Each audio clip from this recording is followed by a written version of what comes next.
And good evening, everyone. Welcome to Moffat on Money. Yeah, I really think we ought to change the name. I know we should. Yeah, I don't know to what, but if y'all have any suggestions, be glad to hear it. Company tonight, obviously, by the ever gracious Miss E Train. Good to Ever see y'all hot, tonight. ever The ever hot. trying to cool down. Um, I gotta hang on. I gotta turn something up. Hey KP, good to see you. Here Melissa, we go. look forward to you getting home safely. Hope you have a good journey. Hope you had fun at the Pugtacular Spooktacular.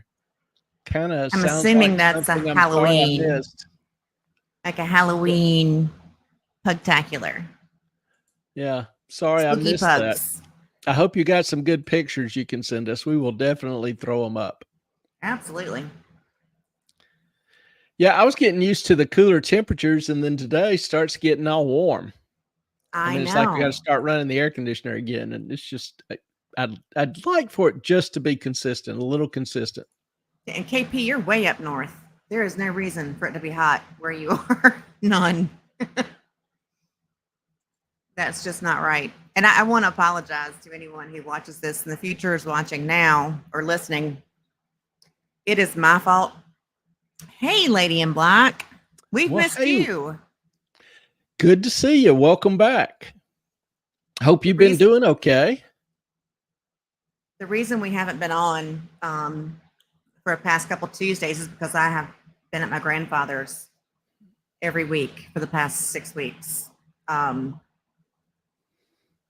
Just been super busy taking care of stuff for him, and he doesn't have internet like we need, and it's been a mess.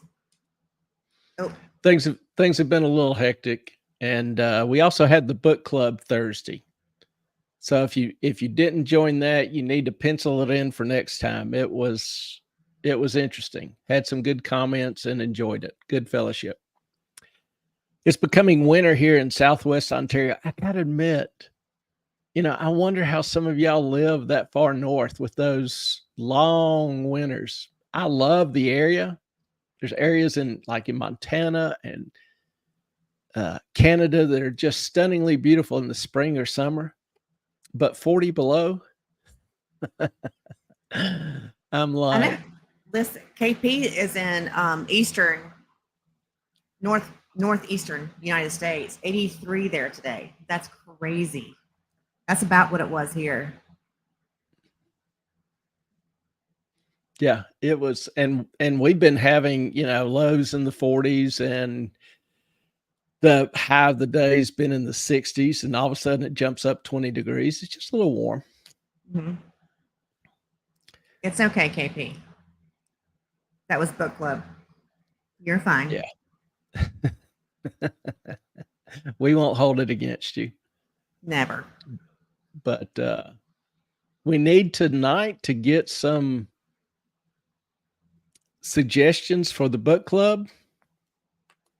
The next book, actually. So if you've got some suggestions, please feel free to throw them out, and we'll put up a poll shortly. Try to get some votes, or we'll put up a poll on the community page and give everybody a chance, because there's obviously a few people missing tonight, and so we'll give everybody a chance to vote on it and see if we can't get a little bit better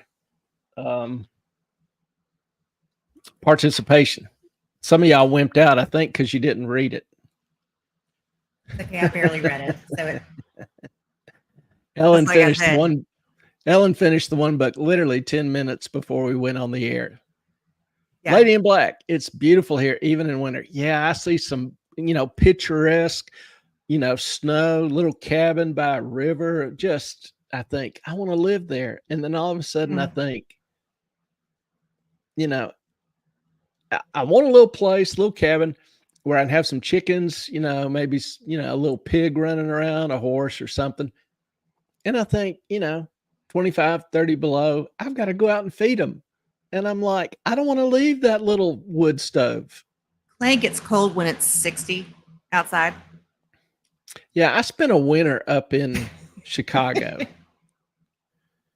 And I think, I told y'all before, it didn't matter what I wore, it was cold to the bone. And I became convinced that at some point in time, a bunch of New Yorkers thought that New York wasn't cold enough or dirty enough. So they moved west and founded Chicago. Because I lived on the north side up by the lake. It was cold. I'll go ahead and share this. I did have one of the most interesting moments of my life. I was working for a medical company that sold certain medical supplies. And they decided to shoot a catalog, and they wanted to shoot it on the shore, on the beach in the middle of January. Hang on, let me guess. That means you were watching models on the beach. It gets better.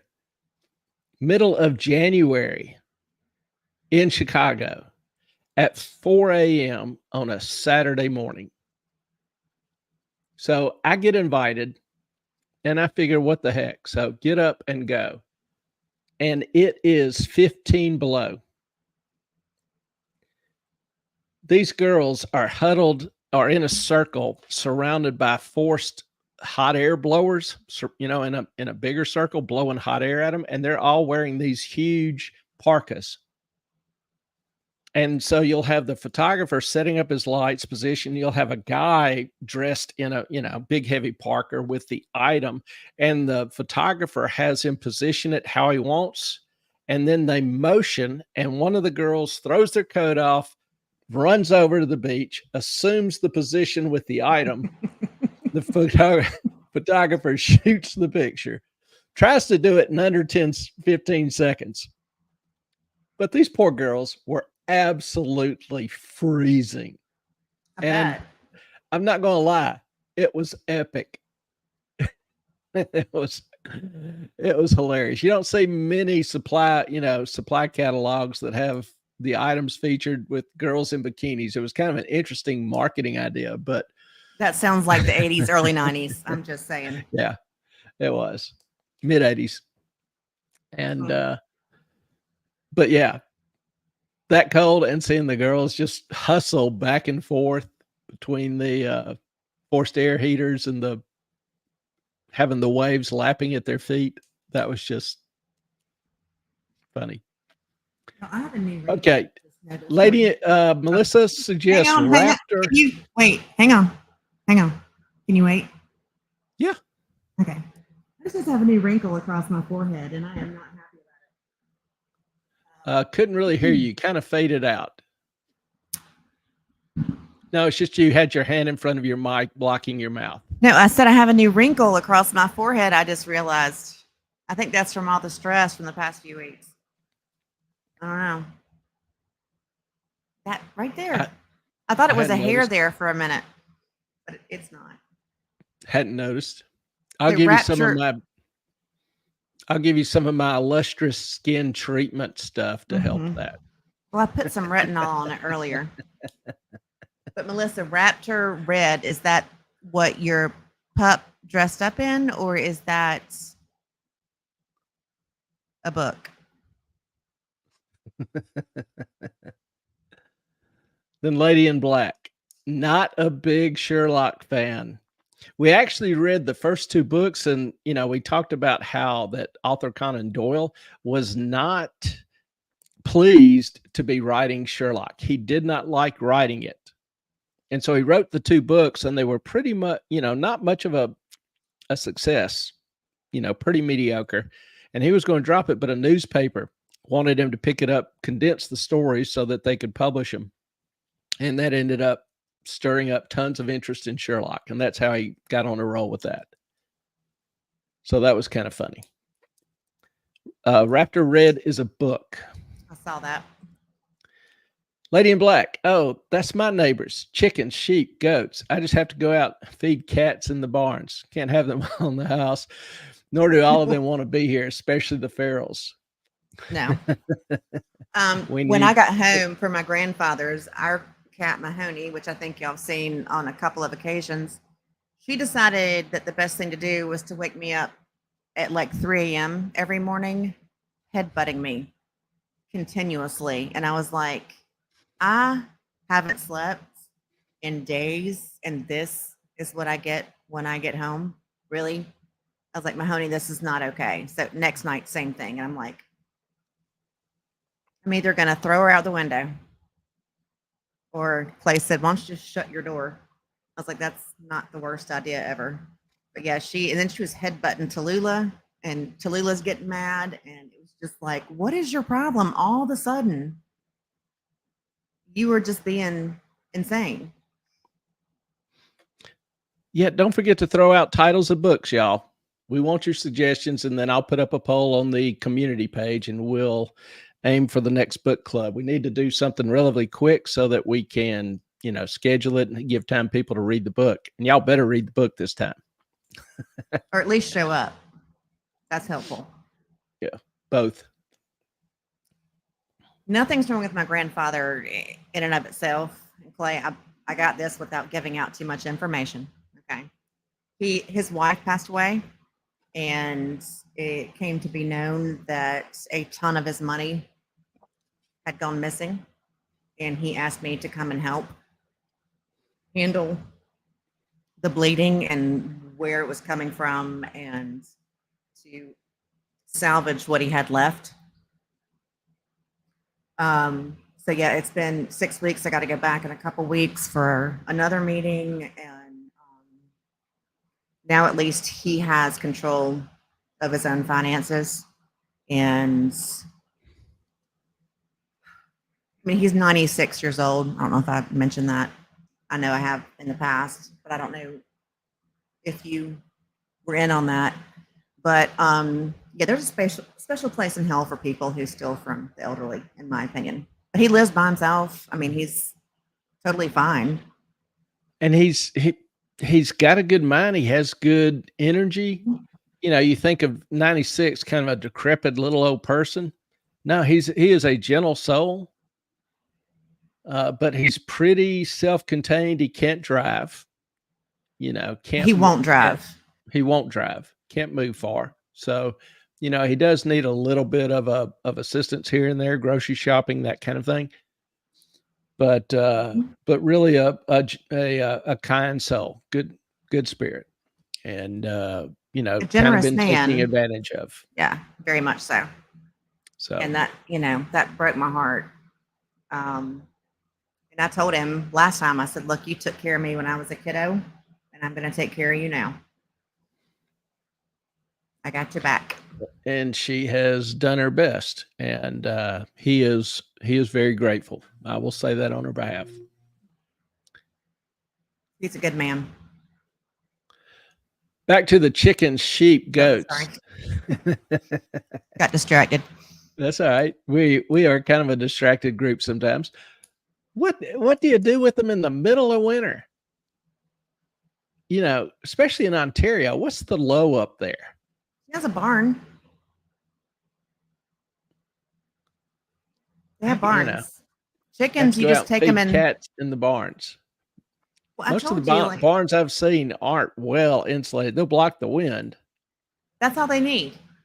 I told you, my friend Ann in West Virginia, she's got chickens, and when it was like negative something, we would just throw them in the garage. Not throw them literally, but just pick them up and catch them and put them in the garage.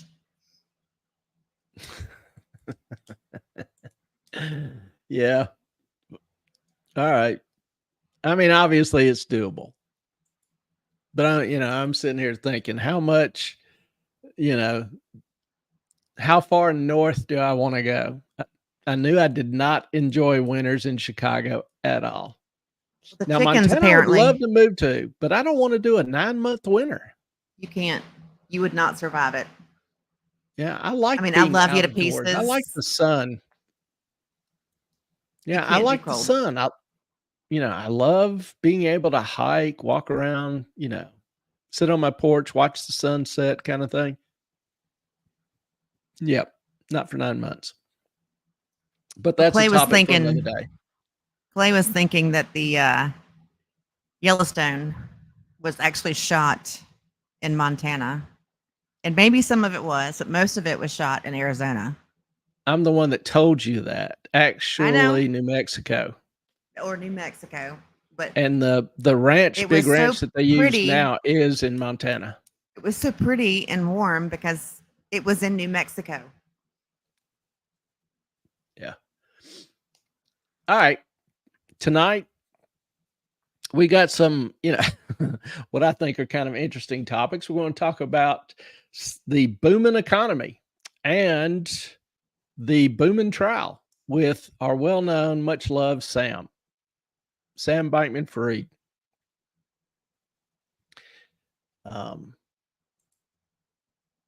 Lady in Black, there are barns. Ours has a furnace. Interesting. Hadn't seen a furnace in a barn. Even at 40 below, the critters are apparently fine. First summer, but prefer our health care too. Yeah. Fair enough. Yeah, there are some advantages to both. And but I still the winners. Anyway, big number out this week. Sam Bankman not so freed. He is kind of fried, or will be shortly. Just saying. It wasn't me. I thought it was witty. The big news of the night, if you care about economy, investing, that kind of stuff, the big news of the week was that GDP came in at 4.9%. Don't know how many of y'all really noticed that, but you probably, if you've been paying attention to Twitter or the news or whatever, was just had tons of people excited. I mean, 4.9%. Put it relative. That's a booming economy. That's a rapidly growing, rapidly expanding economy. Just in case no one knows, what is GDP? Gross domestic product is the sum of all the goods and services produced in the U.S. for the last, well, the current numbers over the past quarter. You said but it's usually quoted in percent. 4.9%. Is that, yes? Is that higher than last month or lower, or? It has been around 2.3. So 2.5 times, previous numbers, but historically it's near 5%. 5% is an absolutely rapidly expanding economy. Prosperity is just spreading all over the place. But that's not true. And that's what we're going to talk about. Okay. So, how many of you really are amazed at the economy you see around you? You turn around and look and around the nation, are you impressed? Are you excited? Does it, does it feel good? So let's see what a booming economy looks like. Now, in the GDP release itself, most people just look at the bottom line, 4.9%. They don't look what goes into the bottom line. And to me, what's in the numbers is the actual story. For example, there are several different categories that comprise GDP. One of them would be private fixed investment. This is a component of overall business investment. Who's buying new equipment, new property, plants, expanding plants, repairing machines in plants, that kind of expense. Well, that number has been flat. The private fixed investment has been flat since Q1 22, the first quarter of 2022. Overall business investment was down. So absolutely no growth from investment in business. That's kind of odd if you're seeing a booming economy. Well, okay, maybe it was residential private investment. Housing sales were up 12%, but it was all new homes. And according to people who follow the industry closely, it was home builders trying to dump their inventory so they don't get stuck with it going forward as mortgage rates continue to rise. They were 8.09% this week. And new homes are still the only ones selling. Individuals are not putting their existing homes on the market. No, because basically the interest rates would be screwed. Yeah. They've got a 2.5%, 3% mortgage. They don't want to trade it off, so they're hanging on as long as they can. The builders don't want to be holding inventory while the economy tanks. So they're trying to get rid and sell whatever they're building. Because they're paying that interest rate as well, correct? Yes, their construction loan rates are generally adjustable and will go up. So if they can, get them completed, get them sold, they can live for another day. If they don't, they're going to, the bank's going to take them over and sell them short, just like they did in 08, 09. So that's not really sustainable, and that's certainly not a sign of a great economy. The increase in investment, the general investment category, came from one subcategory only, and that was inventories. Firms stocked up for Christmas to avoid future price increases. So they're ordering a little early, but they did it to avoid future price increases. In fact, two companies this week, Mattel and Hasbro, came out and said they expected significantly lower sales this Christmas.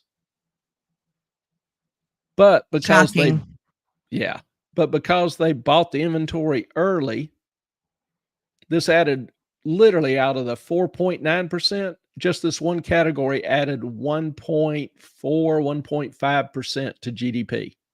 May I ask you a question? One other thing. Okay. But it will only contribute to a greater drop in the future because companies preloaded their inventory. So instead of the regular amounts of inventory they order every quarter, they bump this quarter up and next quarter will be even lower. Question. So let's say during the Christmas time stuff where Hasbro, Mattel, all those companies are selling their toys, are they going to pass those savings on to the consumer, or do you think they are going to give the same price they would had they bought them later? Well, the retailers are in charge of that. And if you remember, even last Christmas, the retailers started offering fairly good discounts in December. So I wouldn't be surprised to see that again. But you don't think they're going to come out trying to make more money? People are buying less. They're spending more for it, but they are buying less. So if you want to move the volume off your shelves, you've got to cut the price. All right, we got a couple things. Inflation is crazy right now. This is the Lady in Black, especially for groceries. Oh. Now, Lady in Black, that can't be possible. Our beloved government says food inflation has only been 4.9% this year. So I don't know what you're seeing, but obviously it can't be real. It's very real. We actually talked about this a couple of weeks ago. We looked at things like the McDonald's index, which showed that, and what's a Big Mac? It's basically meat, bread, some vegetables. It's not a terrible representative of what most people buy at the grocery store. With some Thousand Island. Yeah, and it's relish, mayonnaise. Its price is up, 47%? I forget exactly.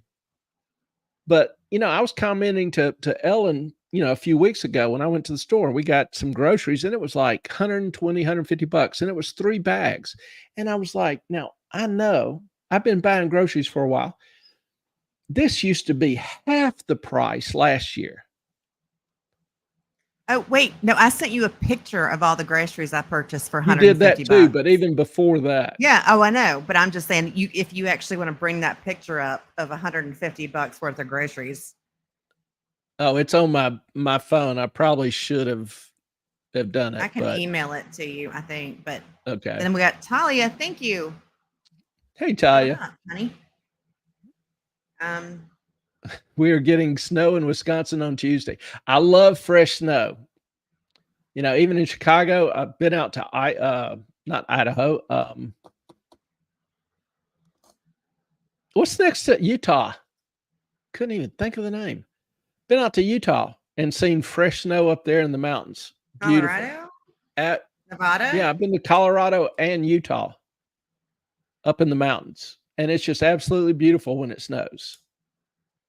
But then you're in Salt Lake City a few days later, and it's gray and dirty and slush, and the snow's gotten black and brown and dirt and scooped up on the sides. It's ugly as hell.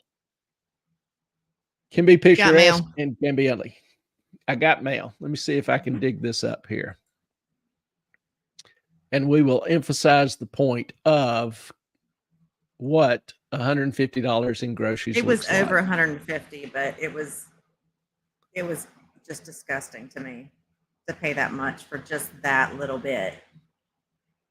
And then I'll send you the video of my grandfather's birthday by email if you want to play that too.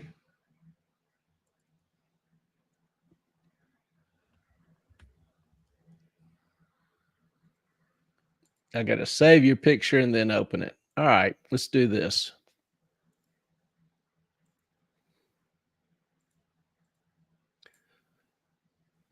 This is, let me just go to full screen here.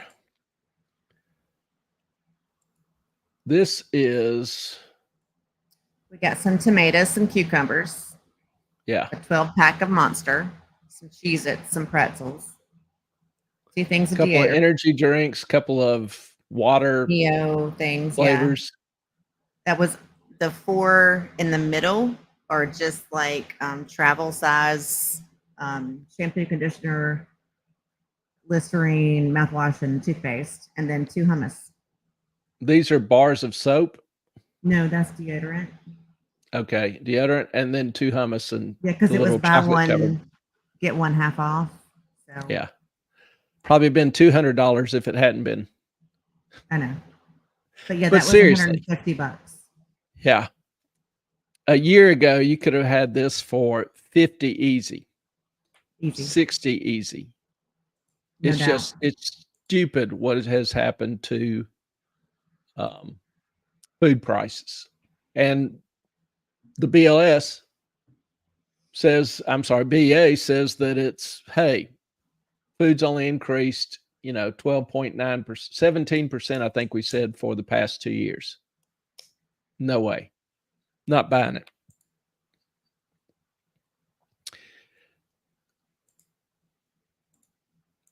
Now, GDP, trying to remember, what we're talking about. The next category that was increased was government spending. And I know that comes as a shock to you. Huge shock. Government spending contributes 30% of GDP. It's up to 30% now. 20 years ago, it was 5. So the idea with government spending is, one, it's paid for by taxpayers. You take money from the taxpayers and let the bureaucrats, politicians spend it. That is generally not the most efficient allocation of money. Individuals generally allocate money much more efficiently than politicians. I think that's almost intuitive. Secondly, we borrow more than we raise in taxes now. This past month, we borrowed $660 billion. That's at an annual rate of new debt, $8 trillion. We raise about, what is it? Is it 3.2 in taxes? I'll have to check again. I'm not sure about that, but you get an idea of the relative size of borrowing to actual tax collections. Now, GDP, government spending, increased 4.6% last quarter alone. This is quarter over quarter, increased 4.6%. The quarter before, it increased 3.3%. So government spending just the last 6 months has increased nearly 8% in 6 months. The point is that this makes the government have to borrow more and more. So they're spending more money. They have to borrow more and more. Fewer countries, fewer investors are buying the debt, so have to print more money to cover the debt. That causes inflation. But So what you end up, go ahead. So I heard today that Germany actually owns Japan now, owns most of their debt. Japan used to own most of our debt. China and Japan are no longer buying our debt because they can't afford it. So what does that mean? Who is? Well, it's, we talked about how China and Japan are not only not buying debt, but they were selling it. Then last week, it looked like Japan was reversing because our interest rates have gotten so high that it's just kind of getting hard to refuse. Now, Saudi Arabia is still selling it. China's still selling it. But the rates are getting more attractive to investors. And you saw the stock market fall over the past several weeks.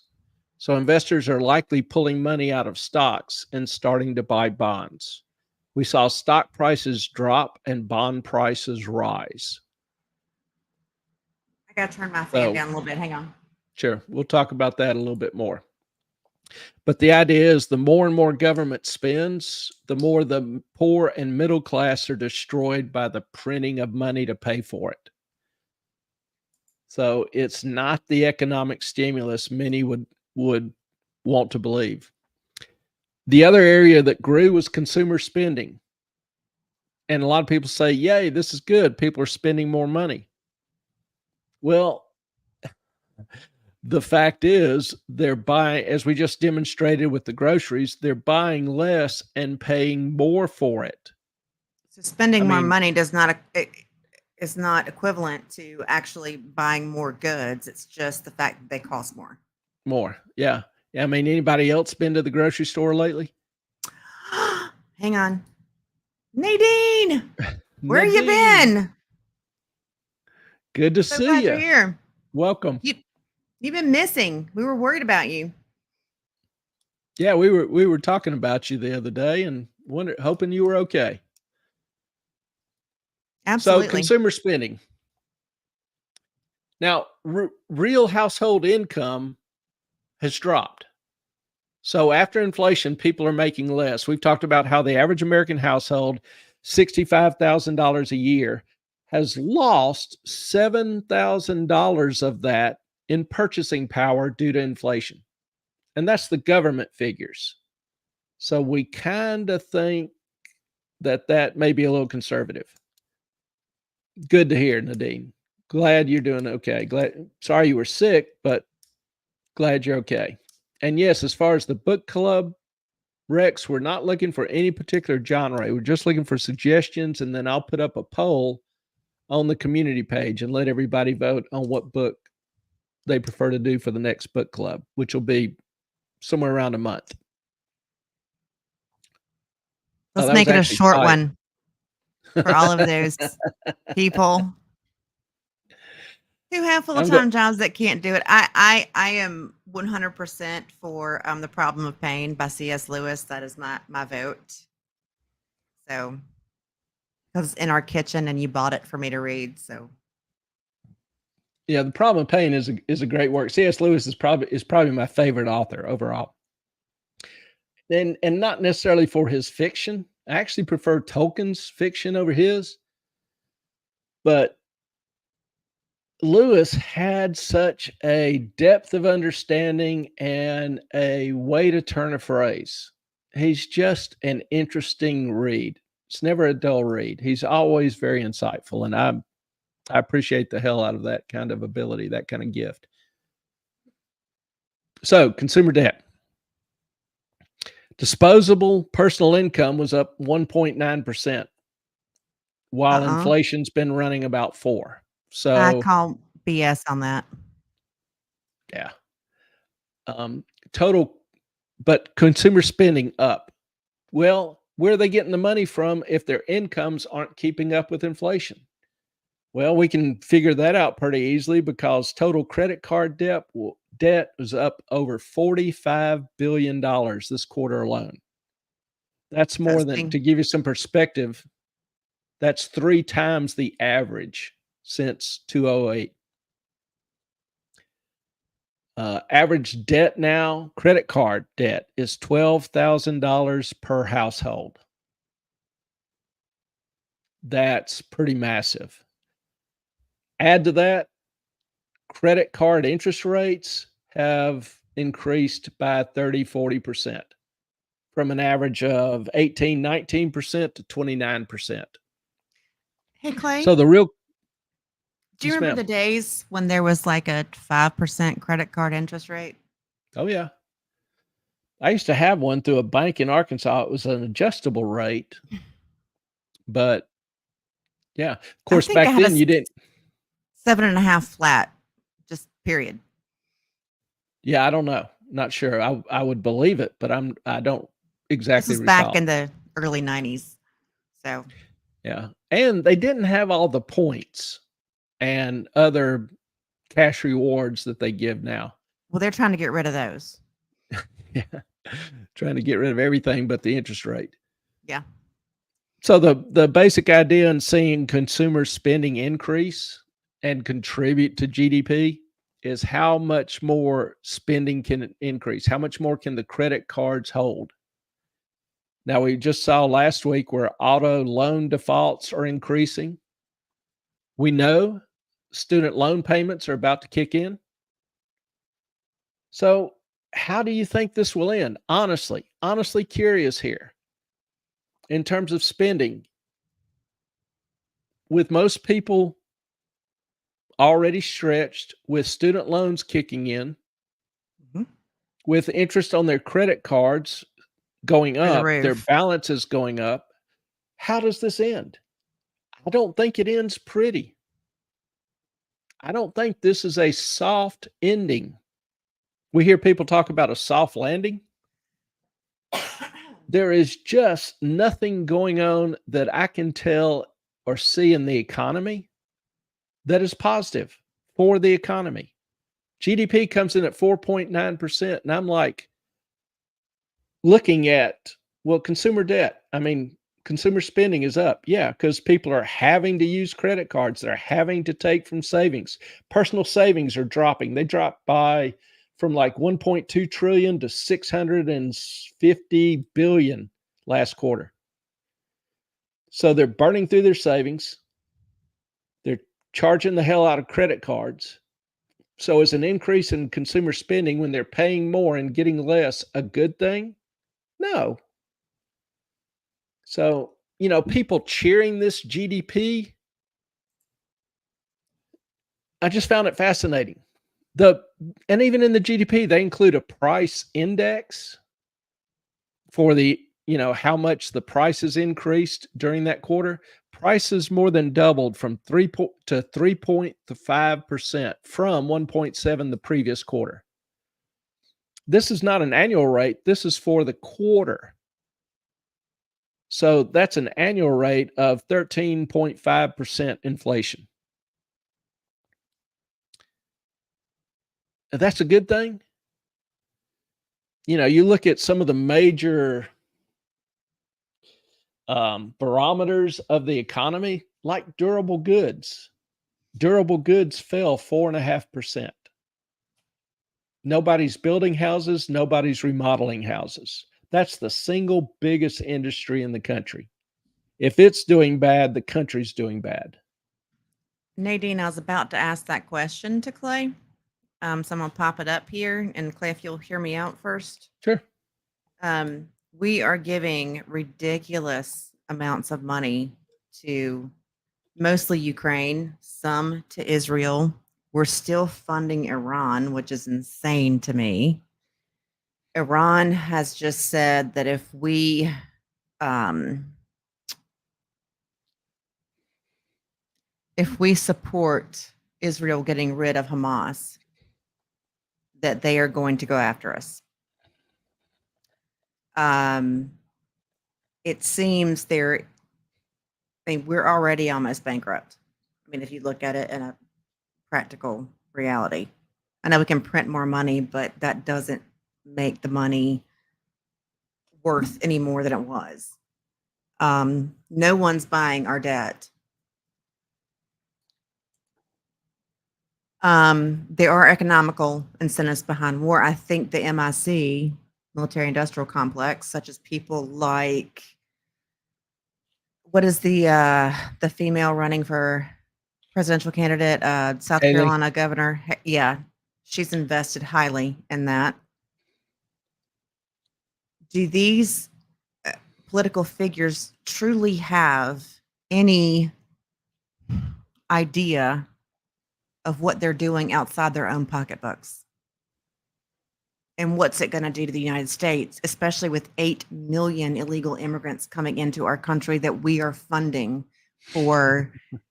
Seriously, our government is funding them for like $22,000 a year, plus healthcare, plus education, plus house. What are we doing? And can we sustain it? And if World War III does happen, which it seems more likely than not, what does that mean? you Sorry. gotta love Ellen. She can come up with one question that basically includes the whole universe of possibilities. Pretty much. I have lots of thoughts. Yes, she does, and good ones. To start with the basic, how will wars impact the economy? Traditionally, wars increase debt.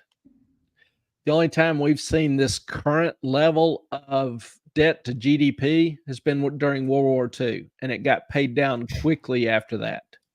So we're already at a wartime debt to GDP level, a high wartime debt to GDP level.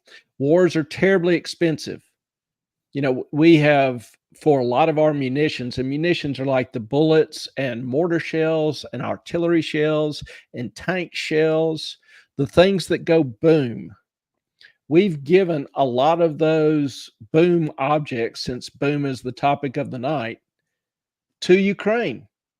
And in some of the categories, our stores, we don't have enough to fight a 2-week war. And we don't have enough fuel in the strategic reserves. So in terms of what, if we really do get into a shooting war, say with, a certain Mideast country that has continually killed Americans for 50 years, it would be terribly expensive, and you would see debt soar, particularly if other spending was not reduced. Which, given this current political environment, given the current Congress, do you really see them cutting any kind of spending? Part of the problem is they have tried to cut defense spending for the past 10 years, and we are short on some equipment. Some of our equipment's kind of worn out. So getting involved in another war will be even more difficult. I heard a general say recently that the U.S. can fight any war in the world, but we would lose against Jamaica. Like, we just don't have the munitions. We don't have the fuel. We've lost so many people to the military because of how do you say this? The jab. Good people. Well, just the woke attitude. I saw where 30% of the regular army is obese. KP, I do 60%. I'm sorry, 60% of the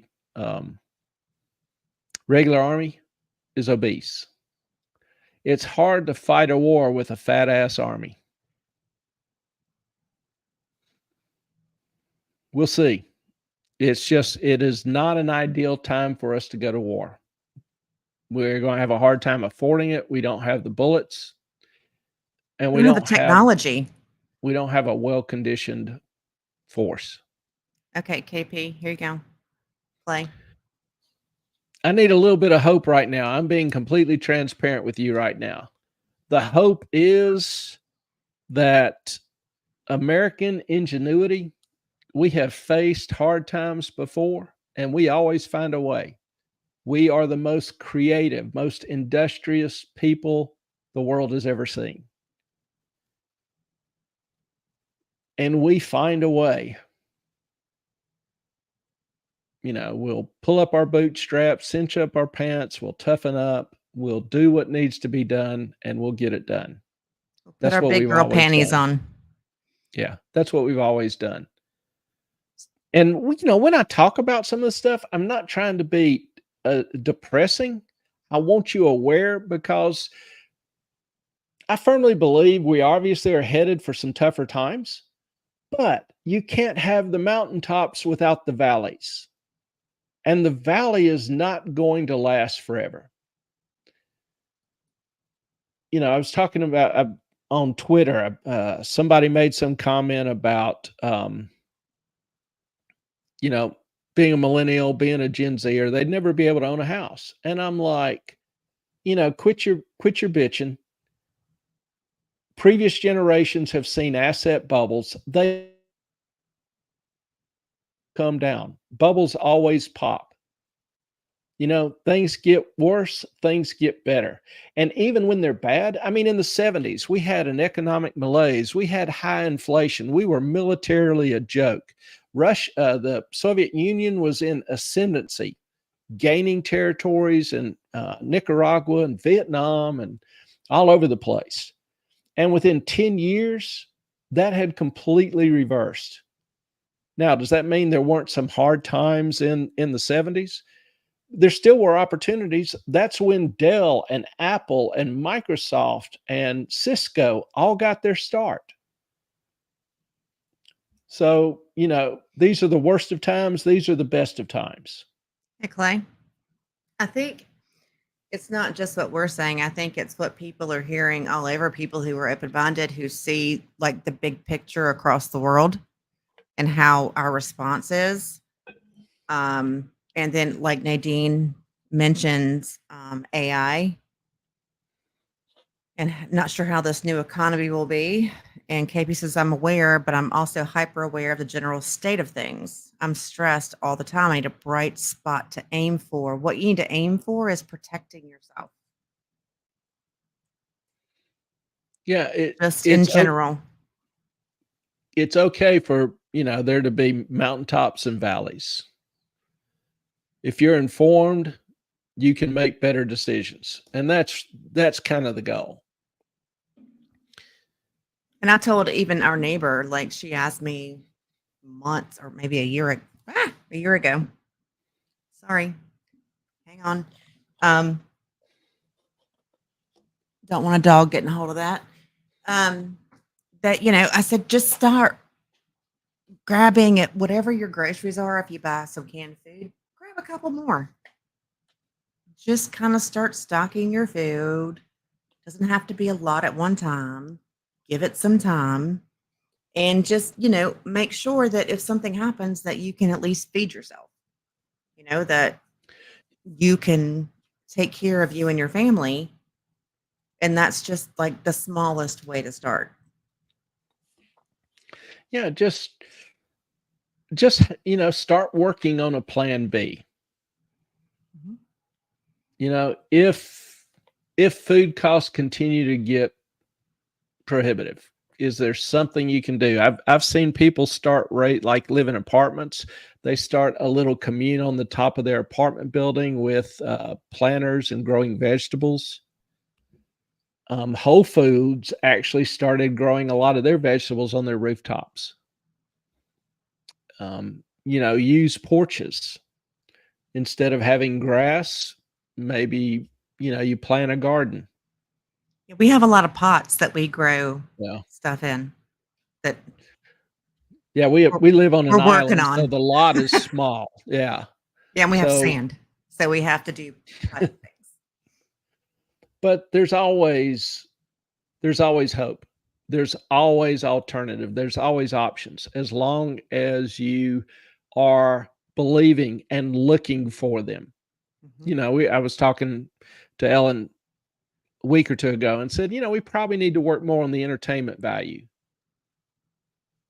the reality is what we talk about is generally a pretty serious topic. And Yeah, it's hard to sometimes, be entertaining. yeah, sometimes it is hard to entertaining, but we hope the information is of significant value in terms of helping you better understand what's going on, what possibly can happen, and helping you prepare options. What's the old James Bond line? I don't know. I walk into a room trying to be friendly to everybody, but I always have a plan to kill everyone. You always I want to thought have it a plan B. I thought it was shaken, not stirred, but that's just Well, he has several, no, but I think, more than one. Clay and I started this, and he's like, "What do I talk about? What do we do?" And I was just like, "Well, you have this voluminous amount of knowledge about finance and the world and medical stuff and all these things." And Clay and I, especially when COVID hit, we were just like, something is wonky. Something's going to happen. Something we need to just start to prepare for something. Um, and I think that, that's something that I want to share with you guys is just like the little things, the little tiny things that you can do. I mean, I know Clay will disagree with me, but I'm convinced that we're going to World War III soon. I don't Um, necessarily disagree. It is a distinct possibility. and Like it, one thing we do is, medicines. Mhm. We try to put some in reserve. Like if you have a regular medicine, a regular subscription, normally you can fill it 10 days before it's due. Fill it as Keep absolutely doing that. early as you can. That gives you an extra 10 days. You do that over 2 or 3 refilling cycles, you'll have a month's supply. Extra. Yep. Yeah, and we've seen times where certain drugs are not available. There's a production issue, a supply issue somewhere, a logistics issue. When Ellen and I first got together, I was already kind of a prepper. I had cases of water and extra toilet paper and, MREs. God knows. MREs out the wazoo. I've never gotten her to develop much of an affinity for MREs, but I think they're good. If Well, you'd because I'm eaten allergic to hot dogs and they all smell like hot dogs, so it kind of freaks me not out. But all of them. there's some that I can eat, Yeah. and they're But the cheap. idea was, I live on the beach. We have hurricanes. There's a good chance the power goes out. The roads are washed or, can't get. We saw that during the what was that hurricane? Florence Florence. that hit, wiped out supplies and roads for a week. Mhm. It's very possible the electrical grid goes out for a week, a month, whatever. So you want It to isn't. have It some is more reserve. fragile. It's more fragile, the electrical grid in the United States, than you could ever believe. It is So super fragile. you just want to start preparing as best you can. Put some things aside every week. It doesn't have to be a great amount, but some little things, and just keep building. Think what's most essential to you. And like I say, get your drugs refilled as soon as you can. Medications, don't say drugs. That's weird. Yeah, medications, whatever. Um, and you'll be much better off if things happen. If they don't happen, you got a few extra pill bottles in your cabinet. You've got extra bottles of water. You've got extra toilet paper. Extra food. That's Yeah, So you've got what? extra food. That's not the worst thing in the world. Another thing that Clay and I do too is to put the most valuable things, um, or that we deem valuable, like the medications, first aid, extra food, all those things. We keep them in one area just in case. Um, there's an issue, we can just throw them in the truck and go. Yeah, Ellen actually had somebody email her a while back and ask for a what I call a bug out list. Mhm. Where'd it go? Why is it not showing up? Did you There need it to do is. Okay, there you go. And so I came up with a list of, suggestions and items that we kind of keep handy in case, you know, something hits or is headed this way and we Can need you to, make that bigger? get out. What, the bug out list? Yeah, no one can see that. Well, the thing is that you don't have time to read it or see it, but if Would you're you like interested and want the would you list, like just for us to DM post me. it? Get that or email us at moffatonmoney@gmail.com. Or if you want us to post it on Twitter, we can do that. Either way. Yeah, and post a link to it or something, but you know, planning is not expecting. No. But planning and not needing it is a whole lot better than not planning and needing it. Needing it. Yeah. So that's kind of the goal. That's kind of the idea. Continuing on.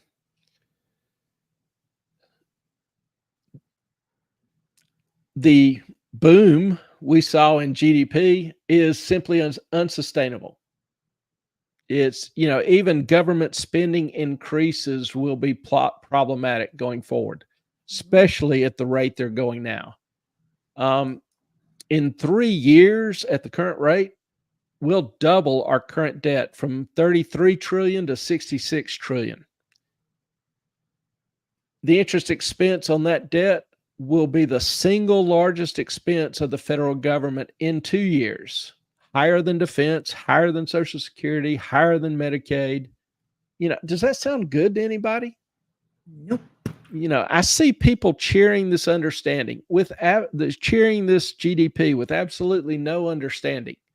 Most of our daily news that we take in is inert, my opinion, consisting only of information that, gives us something to talk about or be distracted by, as it were, but which can never lead to any constructive decision or action by the viewer, by the hearer. People are, coming to adore their inability to think because they are entertained. So, find good information sources. Most of our information sources are pretty damn blah to me. And what do we know that was not in GDP? Mortgage demand dropped to a 3-decade low as rates blew past 8%. This is the largest, most vital industry in the U.S. Debt, as I mentioned, is growing faster than the economy, which, keep in mind, it's the economy that pays for the debt. That blue line pays for the red. The red is going almost vertical. So, that's a picture right there of unsustainable. Absolutely unsustainable.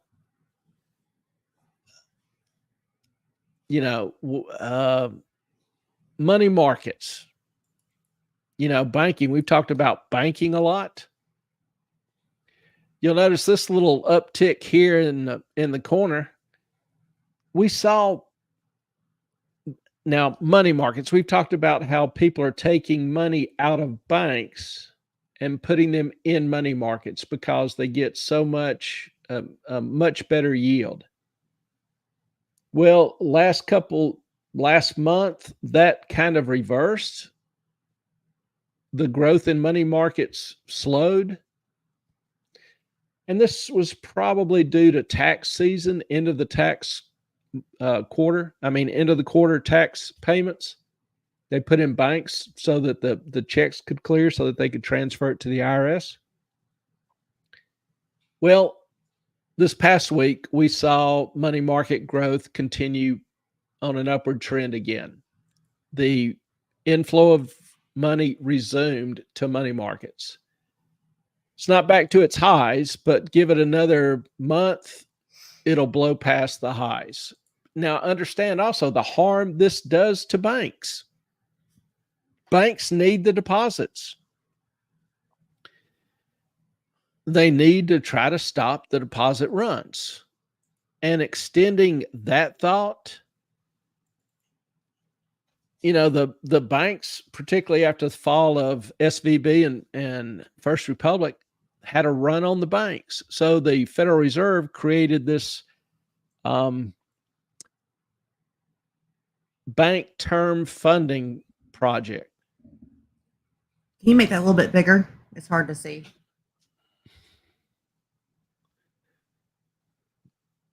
Bank term funding program, not project, program. And it started last March, and it was 1 year money at 6%, which was pretty high back then. That's not cheap money. So understand, this is not free money to banks. They're having to pay pretty much through the nose for it. But they had a year. This program ends in March. And as you can tell, it continues to increase, which is a sign of banks needing to borrow money in order to fund deposits fleeing the banks. So what happens when all this money comes due next March? Probably, that if the Fed required that it all be paid back then, you'd see a lot of banks fold. So what I'm kind of expecting the Fed to do is to come up with a new program to extend these loans or ease banks' transitions. They will take banks' failed assets and give them full credit for it, much like they did under TARP, the 2008 bailout program. But Clay, how do we keep bailing out banks and sustaining our economy? Well, we don't have a choice. If banks start collapsing, but they are already. Well, if it gets to a certain point, that's why the Fed came up with this bank term loan funding program, because if banks start collapsing, that feeds other banks collapsing. Duh. And what would most people do if they went to the grocery store, had trying to check out their groceries, put the card in, and their card didn't work? And the cashier asked them, well, do you have another card? You try another card. It doesn't work. And you're going, no, wait a minute. I've got $10,000 in my checking account. So you go to the ATM, try to withdraw cash. ATM says no cash available. FDIC. No. You go to the bank branch and the doors are locked and nobody's in the bank. What do? If that's what happens when a bank fails. Now, the FDIC does guarantee your money, but it'll probably take 6 months for you to get it. But bank failures, banks lend money to other banks, borrow money from other banks. So if one of those banks fails, all of a sudden that bank has a huge loan loss in addition to whatever else is going on. And banks are not designed to take losses. We've talked about that a little bit before. I'll be glad to, go over it again and maybe another short if that would help. Now, can you answer Nadine's question though? But yeah, banks failing would destroy the economy. That's why the banks had to be bailed out in 2008. Because if they didn't, we would all be trading bearskin rugs under a tree. None of our credit cards would work. We couldn't access our cash in the banks. You spend what cash you have, you can't get it replaced. the whole economy fails. So the Fed has to keep banks running. That's what's funny about like the hurricane. You mentioned Florence earlier. And when it came through here and made Wilmington and Carolina Beach were already an island, but the whole town of Wilmington an island. And the one thing that I did that apparently no one else did was I got about $2,000 out of the bank because I was like, electricity is not going to work. Nothing's going to be working. You got to have cash. Cash is king. So what do you do if there's no electricity? You can't use your card. You can't use your bank account. You can't like write it. I mean, I guess you could write a check, but probably not. But no debit cards, nothing. You got to be able to trade in something that people can use and can change and exchange. Yeah, and I was coming back from Atlanta, most of the gas stations were closed. I found one little old gas station had a generator set up to power the pumps, but was charging $5 a gallon. Back then, gas was $2 a gallon, something. 186. But they would only take cash. Mm-hmm. So if you didn't have cash, you weren't getting gas.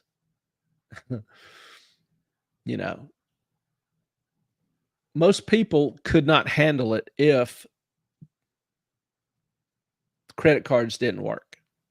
Mm-mm. But the bottom line idea is that the whole economy would be devastated if banks started failing en masse. So that's another little tip, is to take little bits of cash out of the bank and save it. Just put it, I guess, under your mattress. I don't know. But just a little bit of cash.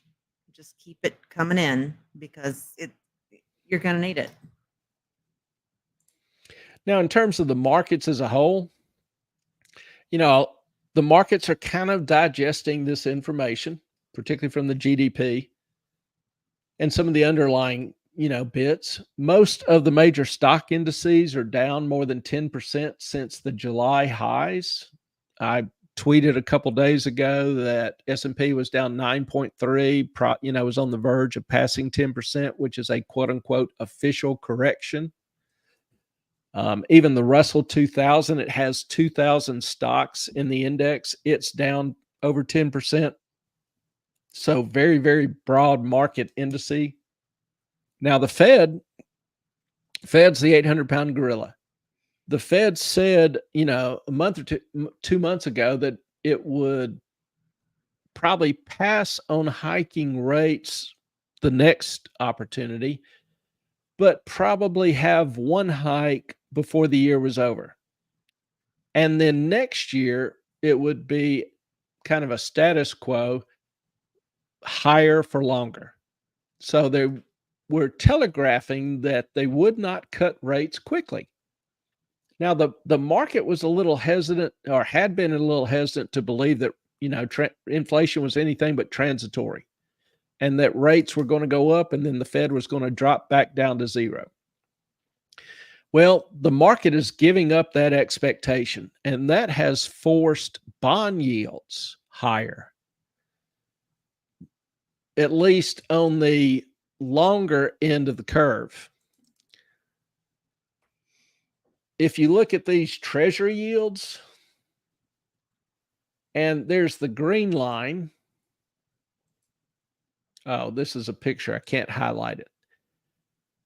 And then there's a gold line, which is kind of faint, I believe. It's harder to see, but as you can tell, from the 3-year on to the 30-year, the interest rates have jumped significantly. And in the bond market, that is a significant jump. That's telling the bond market normally doesn't move that much. Now, you can tell the short end of the curve is still higher than the intermediate and the long end of the curve. That's called an inverted curve. And that's traditionally a warning in the bond market of economic problems ahead, a recession. So the bond market has been telegraphing a recession. Now that these rates are starting to rise, that usually happens as a recession starts. Now, we haven't officially been declared in a recession. that takes 3 to 6 months for the I official think declaration. I think we're in it, and I don't mean I'm sitting here laughing and not at you, but because Tallulah's in my suitcase kicking all the clothes out, and Chunk is chewing on my stool. So I'm just shaking my head and laughing at them, but But, there's some signs out there that historically have implied that, we're in for a little bit harder time economically. So what I'm thinking of doing is having kind of a semi-short video on this in more detail. The signs of the economy that are the signs that the economy is grinding slower. Housing is getting hammered. Bankruptcies are increasing. Even large corporations are starting to see increases in bankruptcy over the past 6 months. And they're usually about the last to flash, trouble signs. So we're just seeing several areas all areas in the economy that are starting to flash warning signs. Obviously, GDP was completely oblivious to these or even stood in stark contrast to these. But there's signs out there.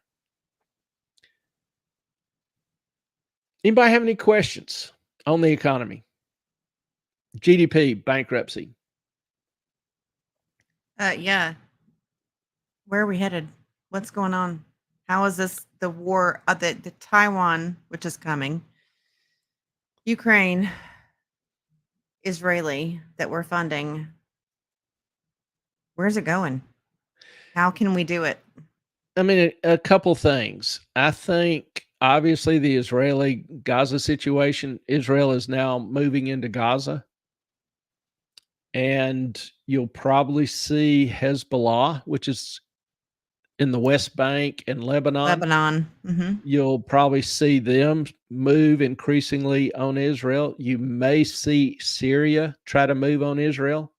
You may even see Iran move. We just struck some Quds forces the other day in airstrikes because they had been launching missiles into Israel and at American positions. Yes, they have been bombing American bases. Yeah. I think So 12 of them. I think there's a good chance that war expands and we will be involved in the shooting to some extent. Will we have ground troops involved? I hope not. We'll see. At least not extensively. They're moving some Marine MEUs over there and in the. We've got 2 warships over there. No, we've got 40 warships over there. We have 2 carrier groups, 2 aircraft carrier groups. Yes. Yeah. Each aircraft carrier's escorted by a number of destroyers, cruisers, supply ships. It's its own fleet, basically. I did see a picture where what's the original one? The Roosevelt? Right? No? Yes. Okay. It was abandoned by its fleet. Like there were no sign of them. This was like last week, which is no, it's never abandoned by its fleet. It always has the escort ships. They may not have been visible. May have been propaganda. I don't know. Or if it was heading into port for retrofitting, obviously the fleet doesn't escort it, once it's in safer waters. But humming around the Middle East right now, I just don't see any way that it wouldn't be, because the destroyers provide a lot of defensive support in case anti-ship missiles, for example, would be launched at it. Well, they have shot at a few of the, I think, drone attacks and other military attacks. Yeah, those are on American bases. So far, I haven't seen anything against the fleet itself. Okay. But I can't imagine, particularly right now, them leaving an aircraft carrier naked. I would hope not, because that would be really stupid. Yeah, I just think that's not a thing. Okay, well, Tallulah has unpacked all of my clothes now.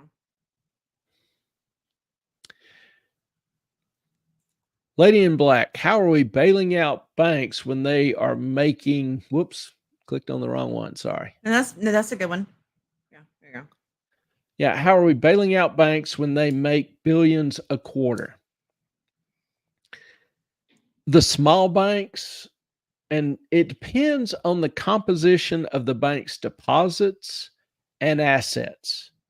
Hang on. If Can I make a interjection here? you just did. We bail out big banks. We don't bail out small banks. I have Yeah. never seen us bail out a small bank, and that No. is a huge concern. The small banks are forced to sell to the big banks. So it's a monopoly. Yeah, we talked about it, I don't know, 2 months ago, how the goal, there is kind of an unwritten goal of decreasing the number of banks and having fewer big banks.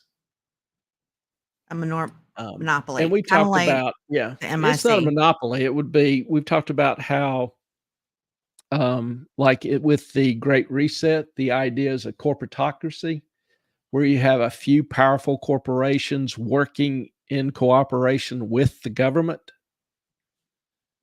And part of this, establishing this, would be establishing a few ultra powerful corporations. Well, what's more powerful than controlling money? Well, Banks. let me ask you this. The MIC, Military Industrial Complex, there were 50 companies involved in that. Now there's 5 because they were encouraged to come together. Now, what would cost $100,000 10 years ago is now $25 million. That is, I think, above the inflation rate. Well, part of it's different too. It's like comparing TVs. Back in the 50s and 60s, you had a 13-inch box in black and white with rabbit ears. No, they're And saying the exact reception was same poor. weapon. The exact same weapon. Well, almost none of the weapons are the exact same. I mean, the planes, the ships, the technology, the computers. We've got bullets now that are just in flight. Yeah, the We should get some of those. I don't know what. Where do you find those? In the 70s and 80s, you'd have dingers have a, simple optical scope. And if they were trying to hit a target, 800 or 1,000 yards out, they'd have to do all sorts of calculations or estimations in your head, adjust your scope, adjust for windage, adjust for the Sorolis effect, the Earth's rotation, if it's over 600 yards. Now they've got scopes that have an embedded laser that calculates the distance, the elevation, the windage, all that for you. I mean, those scopes are $50,000, but the accuracy is greatly improved. Obviously, with planes, the technology is vastly different now than it was 20, 30, 50 years ago. Let me get back to the lady back. Hang on. Yeah, problem with how are we bailing out banks when they make problem with the defense industry is the same as with the banks. The government is encouraging consolidation. They're encouraging monopolies. They're encouraging less small competition. Banks and competition in big banks. And that's why they bail some of the big banks out and they don't bail some of the big banks out. Like, what was it? Lehman Brothers screwed.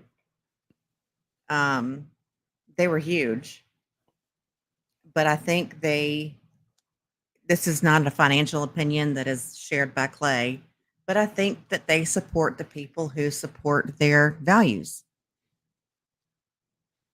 who support what they want to get done. I would say they support people who support their campaign. That's exactly what I just said. But in a nicer way. Yeah, the idea the simple fact is the number of banks are decreasing. We still have 3,000 and something banks in this country. We used to have a ton more. Yeah. But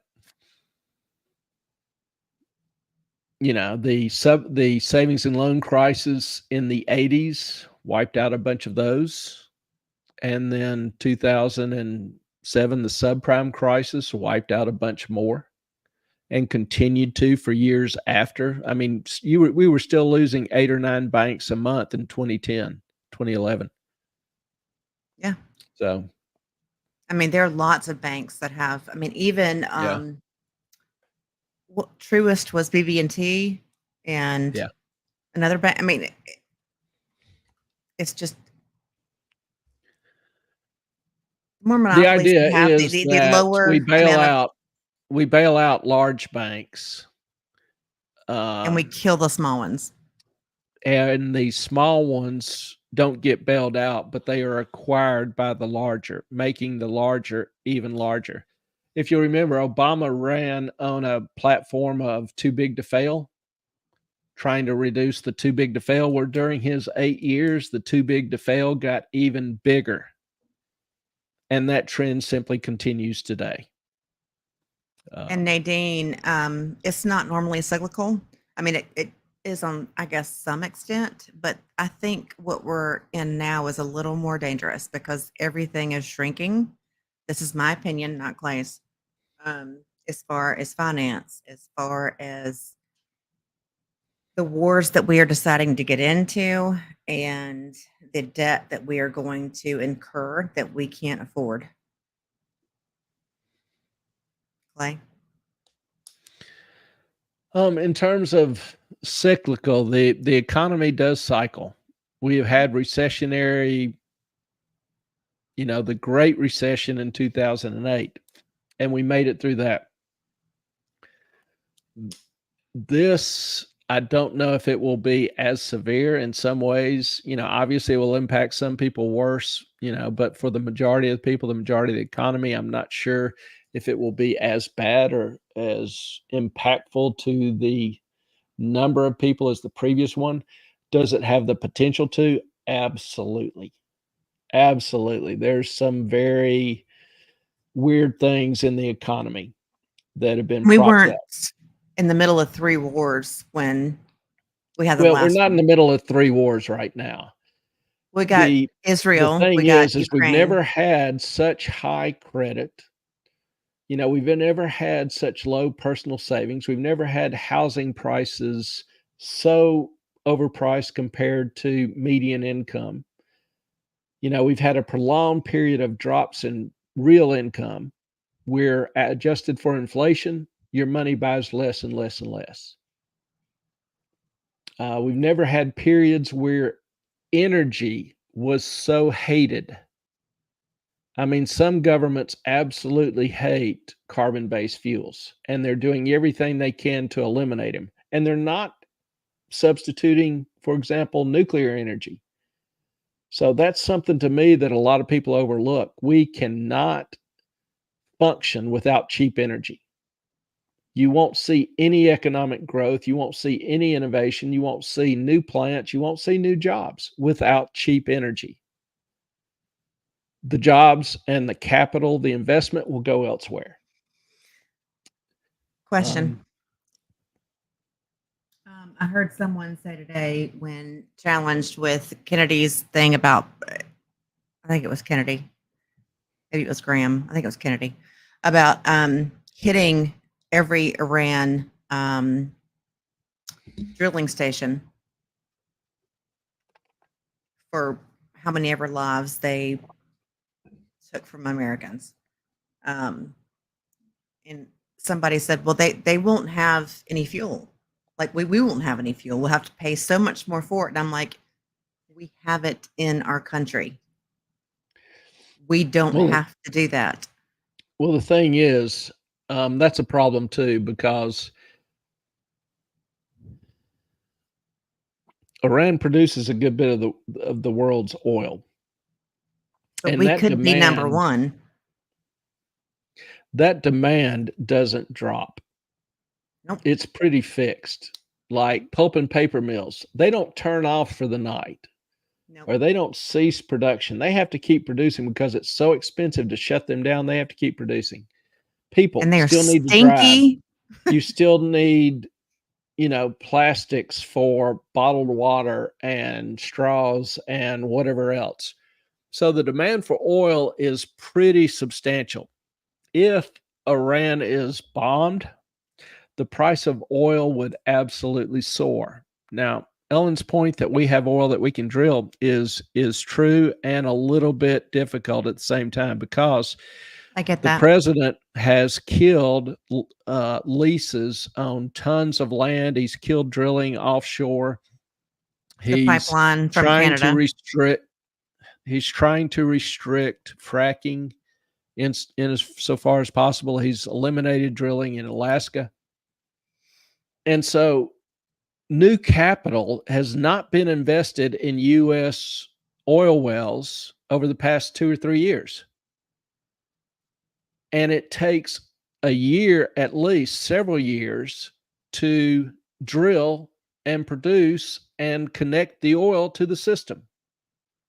So if there is an immediate bombing of Iran's oil, we won't be able to replace it. If you look, the number of rigs producing in the U.S., let me just Google this.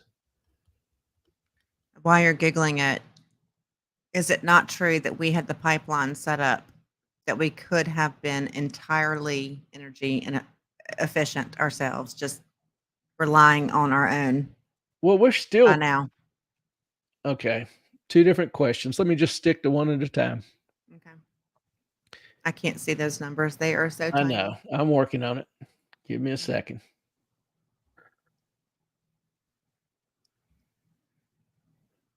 Now, just looking, now this is per month by year. So you can see, before COVID hit, we had 1,000, 1,100 rigs producing oil every month. And then COVID hits, the number of rigs dropped down to 250. COVID starts easing, they start opening more rigs. Biden gets elected and starts limiting lands available and not issuing new permits. In anticipation of that, early in 2021, first 3 months, the oil companies submitted they broke records in submitting tons of permit requests, which were already in the system and, had to be approved. So you see these number of rigs expanding in 22, going from, when Biden was basically elected, from 250 to 764. Well, now you notice kind of an interesting thing. 2023, 772, 758, 752, 52, 28, 687, 672, 647. Are you seeing a trend? Yeah, they're less. Yes, the number of rigs are decreasing every month because they haven't been replaced. We haven't built or put new capital into oil fields. Now, Can you the go new back a rigs, little bit on that? Back to the years? yeah, Sorry. the new rigs are producing high levels of amounts, but before long, this fall in the number of rigs will start reducing the oil we can produce and do produce. Okay, so Trump was elected in 2016. I'm not making it political. I'm just trying to look at the numbers. In 2018, it goes up, up, up, up, up. Yeah, it Up, goes up a every little month down, he up, was in down. office until COVID. Okay. So the pipeline was shut down. That was a huge thing, especially for Ohio workers. Well, it sent a huge signal to the market, the And international global market, that the U.S. was not going to try to compete in oil. and they couldn't get financing. They made it way harder for the oil companies to get financing for the rigs. Correct? I think you told me that.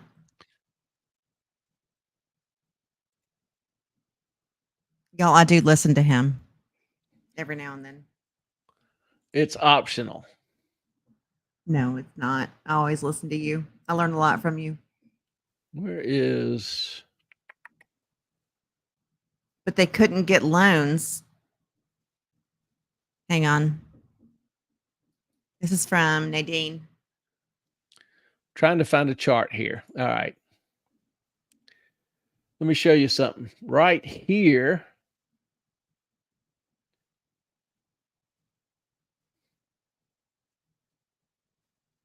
Wait a minute. Let me Gotta make find the it note. bigger. I can't see a damn thing. Sorry. Can't make it any bigger. But right here, basically, is where Biden was elected. Okay. And oil is at 38.79. Okay. And then what happens literally from the day he's elected? It goes up. It goes up and reaches And a then peak of that's 110. then he releases strategic reserves. Starts Yeah. pumping oil out of the strategic reserve. And now we got nothing. Yeah. And now, Oof. With the war, the price of oil is starting to rise again. It's around 90, 91, 92. So the idea is that the energy companies, the world knew what Biden was going to do to American production. He couldn't do it immediately, but the expectation was very clear that he was going to try to reduce America's production of oil. I mean, and he even went, instead of negotiating with Canada to buy oil, he's negotiating with Venezuela. I don't get that, but nonetheless. And Brazil, he could have gone to That's them. kind of Nadine's question. What about the huge amount of oil in friendly neighboring countries like Canada and Brazil? I think Trudeau, and I don't know about Bolsonaro in Brazil, but I think Trudeau is also trying to reduce Canada's production of oil. But Biden, the keystone was to make it far more efficient to transport oil from Canada to the U.S. to be refined. That was the whole idea of the keystone. And the U.S. would be, refining 100,000 barrels of Canadian oil a day. Well, that got blown up. Isn't it Luna in Brazil? Oh, Bolsonaro lost, and he's replaced by Luna. Yeah, I think that's right. I believe you're right. And a few things about Brazil. Yeah, I think he is fairly anti-carbon fuels too. I think he's pretty much on the left. And most of those tend to be more, quote unquote, sustainable energy. Well, in my humble opinion, we could have been entirely energy inefficient and efficient. And then independent and selling our own oil to other countries such as Canada, Brazil, Venezuela, in Russia, the entire world, because we have more than almost anyone in the world. We have larger reserves than Saudi Arabia does. Yeah. But the point that I'm making is that it will take us several years to produce this oil and get it to market.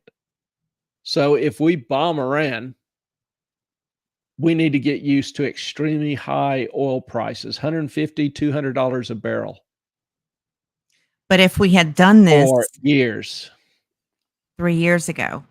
Yeah. What if doesn't, what we could I'm have just done saying, really if doesn't matter. we We're just had, saying the question was, what happens if we bomb Iran? But my question is now, if we had taken care of this a few years ago, would we be in a better situation? I mean, obviously. Okay. So does that answer does that answer the question on, is this, I think Nadine's question was a little broader. Is this more cyclical or is this more dangerous? The danger comes from war. China was mentioned. I think that China will recognize the U.S. is kind of at a weak position if we get heavily involved in Israel. The problem is Taiwan has become a lot more dangerous the past 6-7 years. And China doesn't really have a fleet that can transport troops. I think the distance between mainland and Taiwan is 90 miles. They don't have a fleet that can transport troops over that distance. So invading Taiwan would be pretty much impossible. Now, what they could do is try to bomb it into submission.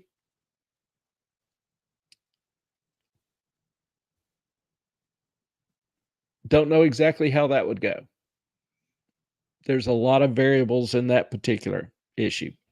And I think maybe the cyclical war between these countries, I think this is more dangerous now, if that's what she's talking about, than the normal cyclical BS between Israel and Palestine or Gaza. Well, I'm obviously, not the more sure. uncertainty, the more dangerous something can be. And there's an 'Cause, awful lot of uncertainty yeah, I would be about what's going to very happen. wary of what's going on right now. If I were anyone in myself, I am. I know. Um, but it's not just a normal thing between Israel and um, Hamas or Gaza. No, they're very easily within a week or 2 weeks could be 3 or 4 nations, 5 nations involved. I don't know if And you would call probably that a us as world well. war, but yeah, if 2 or 3 of those get involved, we'll be shooting. Now, like I say, I don't know that we'll have boots on the ground, and I don't know to what extent, whether it'll be mostly in support, whether they'll just mostly be blocking off some access or just, knock the wind out of the sails and leave it be. So we will find out shortly, though. Nadine, Lula, extreme left, and cuddles to Venezuela. Yes. Yeah. And like I say, Biden, instead of buying Lula, Canadian thank oil, you. Lula, thank you. I said Luna, yeah, Lula, thank yeah. you. And Biden, instead of buying more Canadian oil, is negotiating with Venezuela, which I just don't understand. But anyway, that's beyond my pay grade. Speaking of Canada, saw some interesting things this week. Just saw where, for our Canadian friends, a Senator Pate, I believe, is she called a senator? Introduced S233, which guarantees a universal basic income. Now, universal basic income is simply where every citizen is paid a monthly stipend. I've heard that's been approved already. No, it's still in the Senate. Hasn't been passed or whatever. It may be have approved by committee, but hasn't passed yet. It was introduced actually 2 years ago and didn't go anywhere. Before you go there, okay. I'm already My there. my 96-year-old grandfather just sent me a text about what's going on in the world, and he said, you live next to one of the biggest armories in the U.S., and he said that would become a number one target. And I was like, Yep. I know, Pop. It's 2 miles away. He's, smart man. I give him that. Yep. It is right across the Cape Fear. Mm-hmm. So,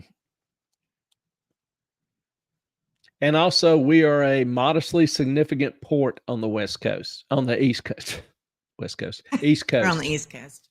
Yeah. So we would be somewhere up the priorities. Lady in Black giving us some intel. It would have to pass both the House of Commons and the Senate in Canada. Yeah, it's still in committee, I think. I don't know if the committee's voted on it yet or not. But we have talked about UBI, but it's been a while. Just saw that she had brought this back up in Canadian Senate. And the argument for it is that people like it. I know that's kind of a shock to most people. People like free money. And several countries have tried this in small experiments and have, studied it and whatever and found that the people are happier, at least happier initially, but then they discontinued them. Why? They never really talk about why they discontinue it.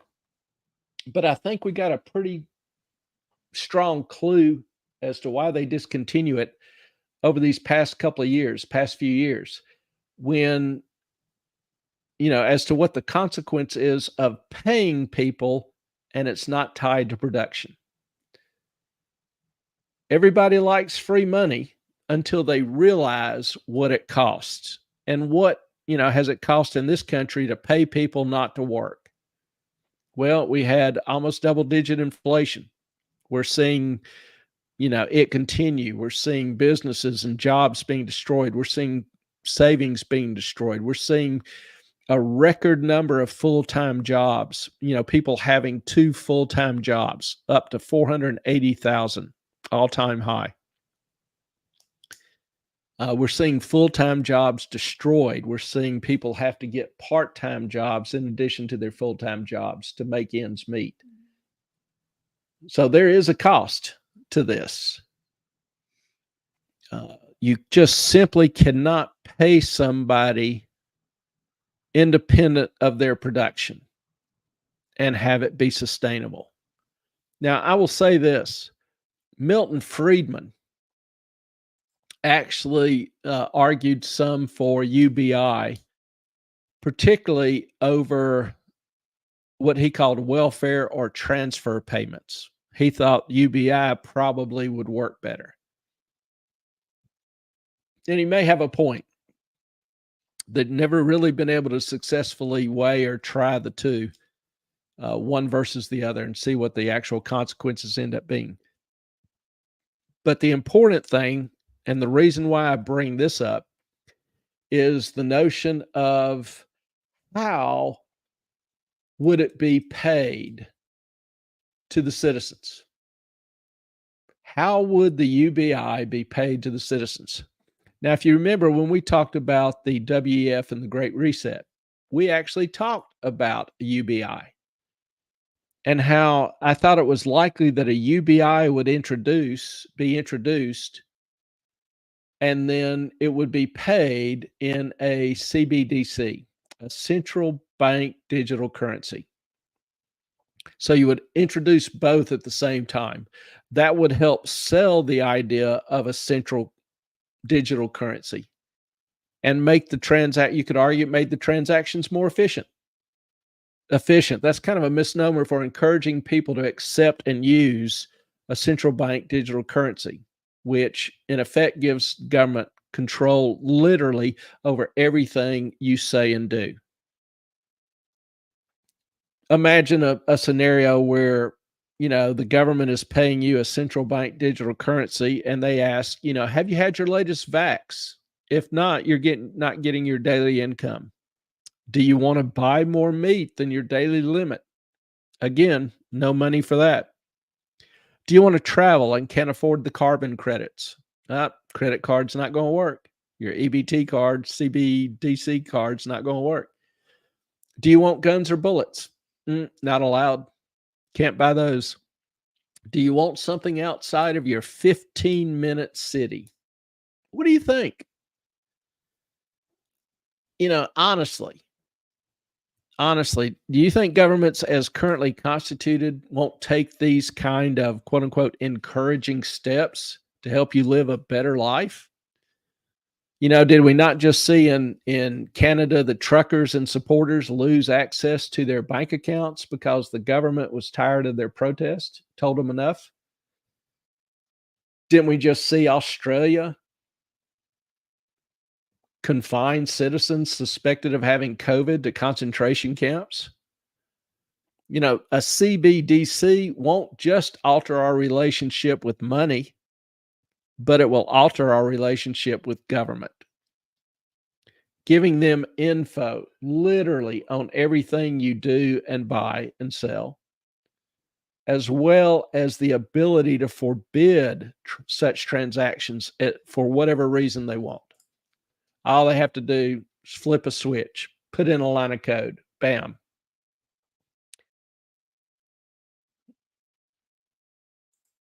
Ellen, sorry, y'all, Pop needs me. So she has temporarily left the stage. Hopefully she returns quickly. Nadine, oh, sure. People will sell their own mother for free money. They don't care about agency or freedom. And that's scary because it's true. And a lot of people will not anticipate future consequences. They won't know what they're signing up for. That's kind of scary. And then finally, on this topic, are the leaders of the United Kingdom, Canada, Australia, the US, are they committed to the Great Reset's 2030 vision? I played that little 2-minute video for you, and you can still Google it. But it's where the WEF is selling their, 8 things that will be implemented by 2030. You will own nothing and love it is the catchphrase. And, in 2017, 2018, hearing that, seeing that when it was first produced, most people would have laughed. Now, 2023, it's relatively easy to see that a lot of progress has been made on that, and trends are continuing still in that way. Is it harder to buy a house? Is there more movement toward 15-minute cities, sustainable energy, those kind of things?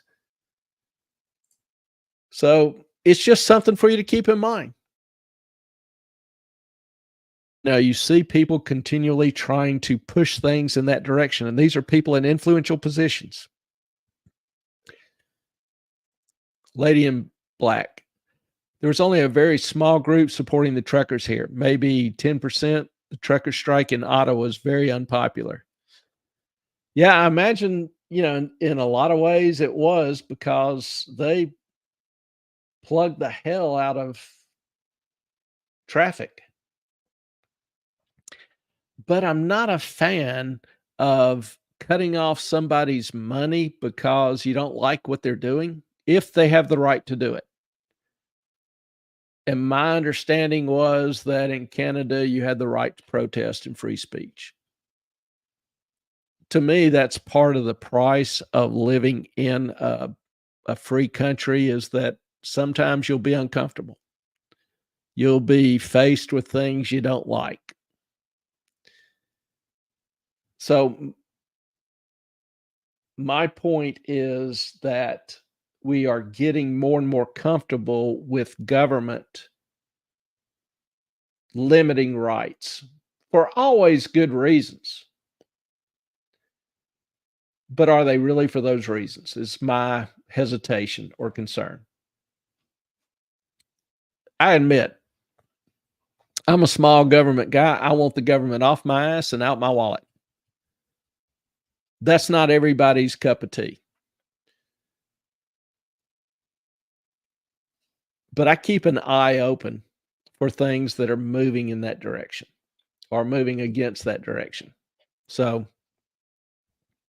and it's not just Canada. We saw it in Australia, in the US. We've seen the government, a lot of information has come out where the government has been colluding with Facebook, Twitter, some other organizations to censor speech. When should our government be involved in saying, no, this idea is something we don't want, politicized or popularized or available to the public? And so it was simply squelched, shadow banned, whatever you want to call it, muted. I find those kind of things abhorrent and scary, that government thinks it has the right to determine what I can hear, believe, or say, or do. That doesn't infringe on somebody else's rights.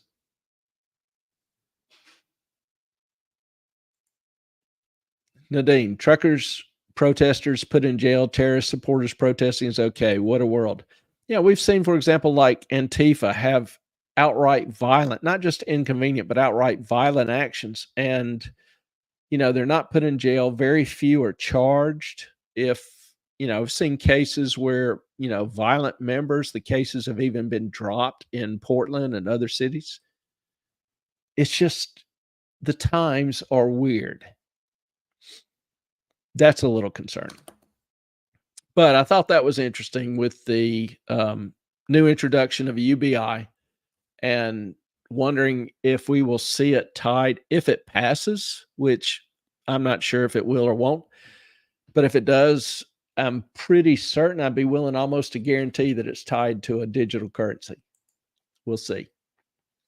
Now, Sam. Good old Sam. Sam Bankman-Fried. This guy is just a font of comedy. He has gifts. He has huge gifts.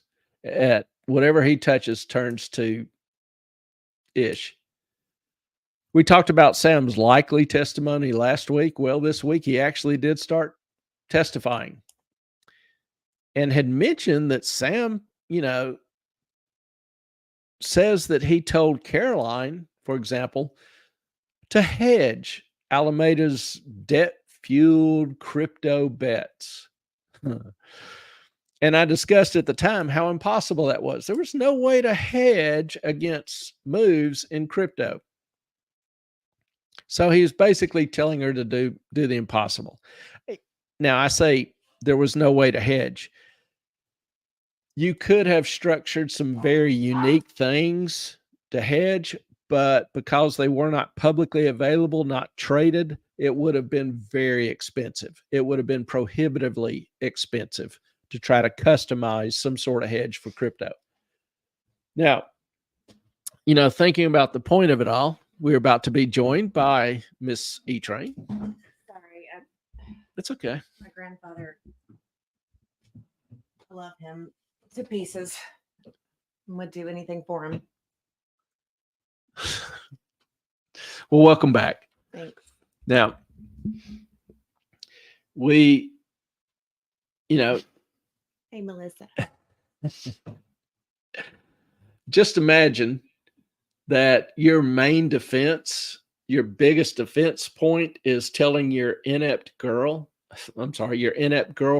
CEO of a hedge fund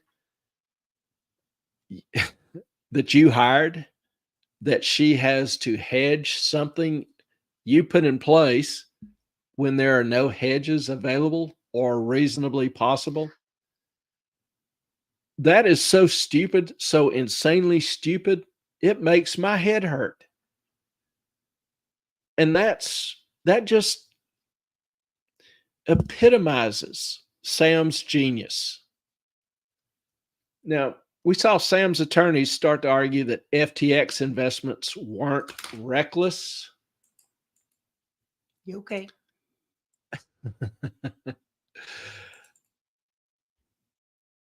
And I'm not making this up. His lawyers claimed FTX investments that helped sink the company weren't reckless. What was the, oh geez. You're not sharing it. Apes. Oh, did I not share that? No. Surely I did. It's not on the. Surely it was. There See, you go. it's right there. Uh-huh. Yep. That's how that works. I will teach him how to use the interwebs eventually. The interwebs aren't my problem. StreamYard is my problem. Bored Ape Yacht Club. Do y'all remember that from our initial conversations on good old Sam? This was one of FTX's investments, an NFT generator. Get this up from Nadine. I fear for the disenchantment of people with freedom. I love freedom, as messy as it is. It's the only thing that protects human soul. No autocratic regimes have ever been great to people. Correct. That's just history. I would be glad to find exceptions, but there are none. Particularly on a broad base, there are none. you find very, very few benevolent monarchies. And even then, if their power is challenged, they still see people as beneath them and subject to them. They're just a little bit kinder in their treatment of them. NFTs, non-fungible tokens. Non-fungible tokens. Now, what was the great idea? What were they trying to sell and make money off? Well, here you go. See these pictures?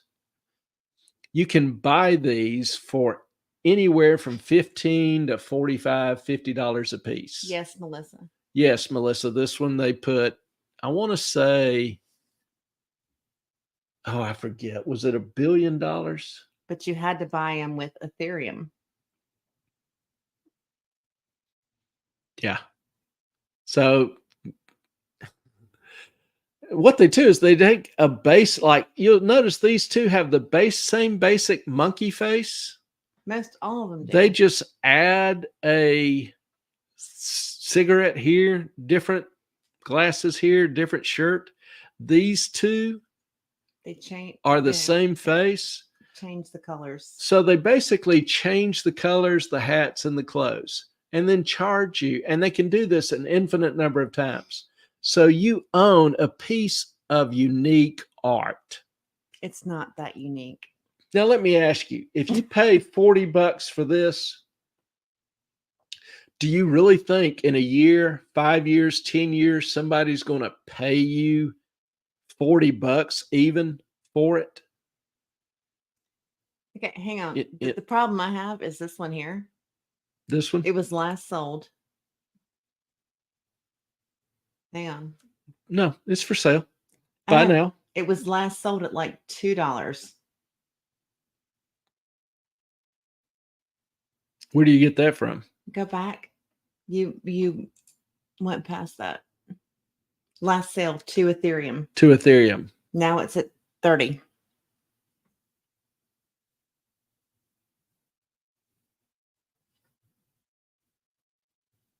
No way.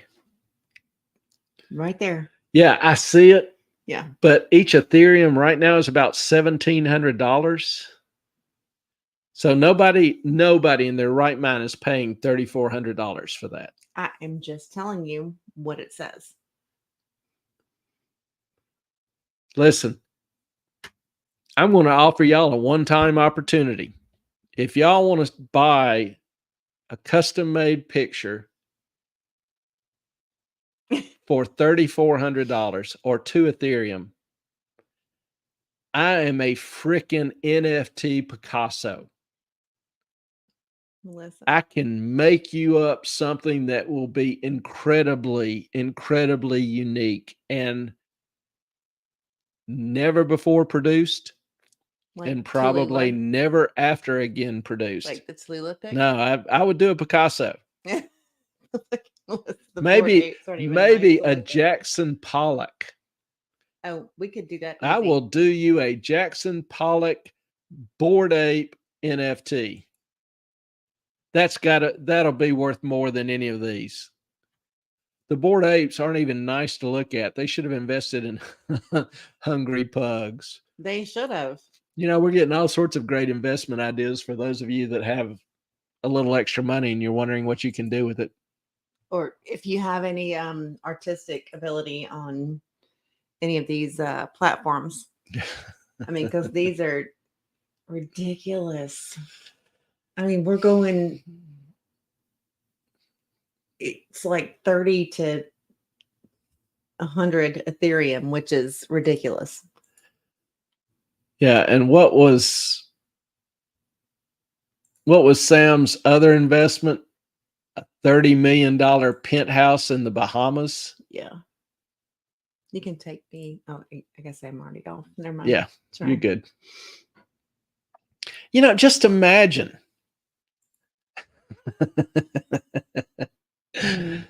Just imagine you're the defense attorney. Just imagine you're Sam's defense attorney and you have to try to defend this guy. Look at this. This is just beautiful. During the proceeding, the prosecutor asked, "Do you believe you should not embezzle customer assets?" Objection. The defense attorney, Cohen, objection. Judge, sustained. Now the beautiful Sam part. Sam, no, I did not believe I should do that. The defense attorney, you don't have to answer after sustained. Haven't you been here for 4 weeks? His own defense attorney I felt I had to. is telling him, you dumbass, keep your mouth shut. And Sam goes, I felt I had to answer it. That is only a preview to his testimony we're about to get into. The guy is pure gold. Absolute, phenomenal, irreproducible, pure gold. You know, he has a particular kind of, can I call it genius? Or Melissa says he's an idiot. Yes, he's a freaking moron. When he invests, tons of money in bored apes. But this week, let's be honest, we had the pleasure of listening to Sam give testimony as to how his brilliant and innovative leadership led to the catastrophe known as FTX. Girl, you drink all the Prosecco you need to. I get it. Now, previous couple of weeks, we heard from his former partners, CEOs, executives. They all gave their side. Well, it's Sam's time to shine, his time to give his side. He deserves his time. That's only fair. Mm-hmm. And we want to be fair on Moffat on Money. Now, and honest and truthful. Now, after the testimony of one of his execs, after the testimony of several of his own executives, one would think Sam would be just absolutely screwed. Just no hope whatsoever. Well, that almost has an embedded or underlying notion or thought that things can't get any worse for him. Surely, no way, absolutely. There's no way things can get worse for him. Much to my surprise, it appears there has been no bottom reached or even in sight as long as he's on the stand.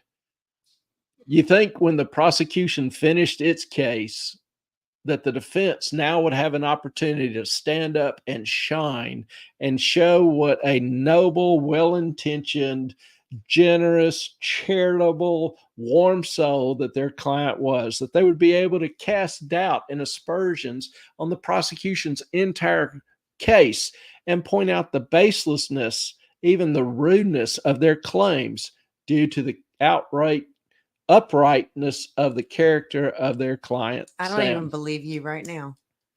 I'm trying. Well, ends up Sam up on the stand. I'm not an attorney. I didn't even stay in a Holiday Express last night. But I've been in a bunch of trials as a witness, as an expert witness, whatever. Most of them securities investment, but nonetheless, I digress. But Sam on the stand is a defense attorney's nightmare. He is the strongest witness yet for the prosecution. Now, we knew going in that he would try to impugn Caroline, his former girlfriend, CEO, fellow, whatever. It wasn't me. What I didn't see coming was the things he can't blame Caroline for. He tries to offload on his corporate attorney, Dan Friedberg. What? He is trashing his former attorney, FTX's attorney, who has only been a casual footnote in the vast descriptions of FTX's failure and the bankruptcy proceedings, the notes by John Ray, etc. This is fun stuff. This is very, very fun stuff. First of all, blaming your attorney for your actions seems to pretty much blow the hell out of attorney-client privilege. Mm-hmm. Think about it.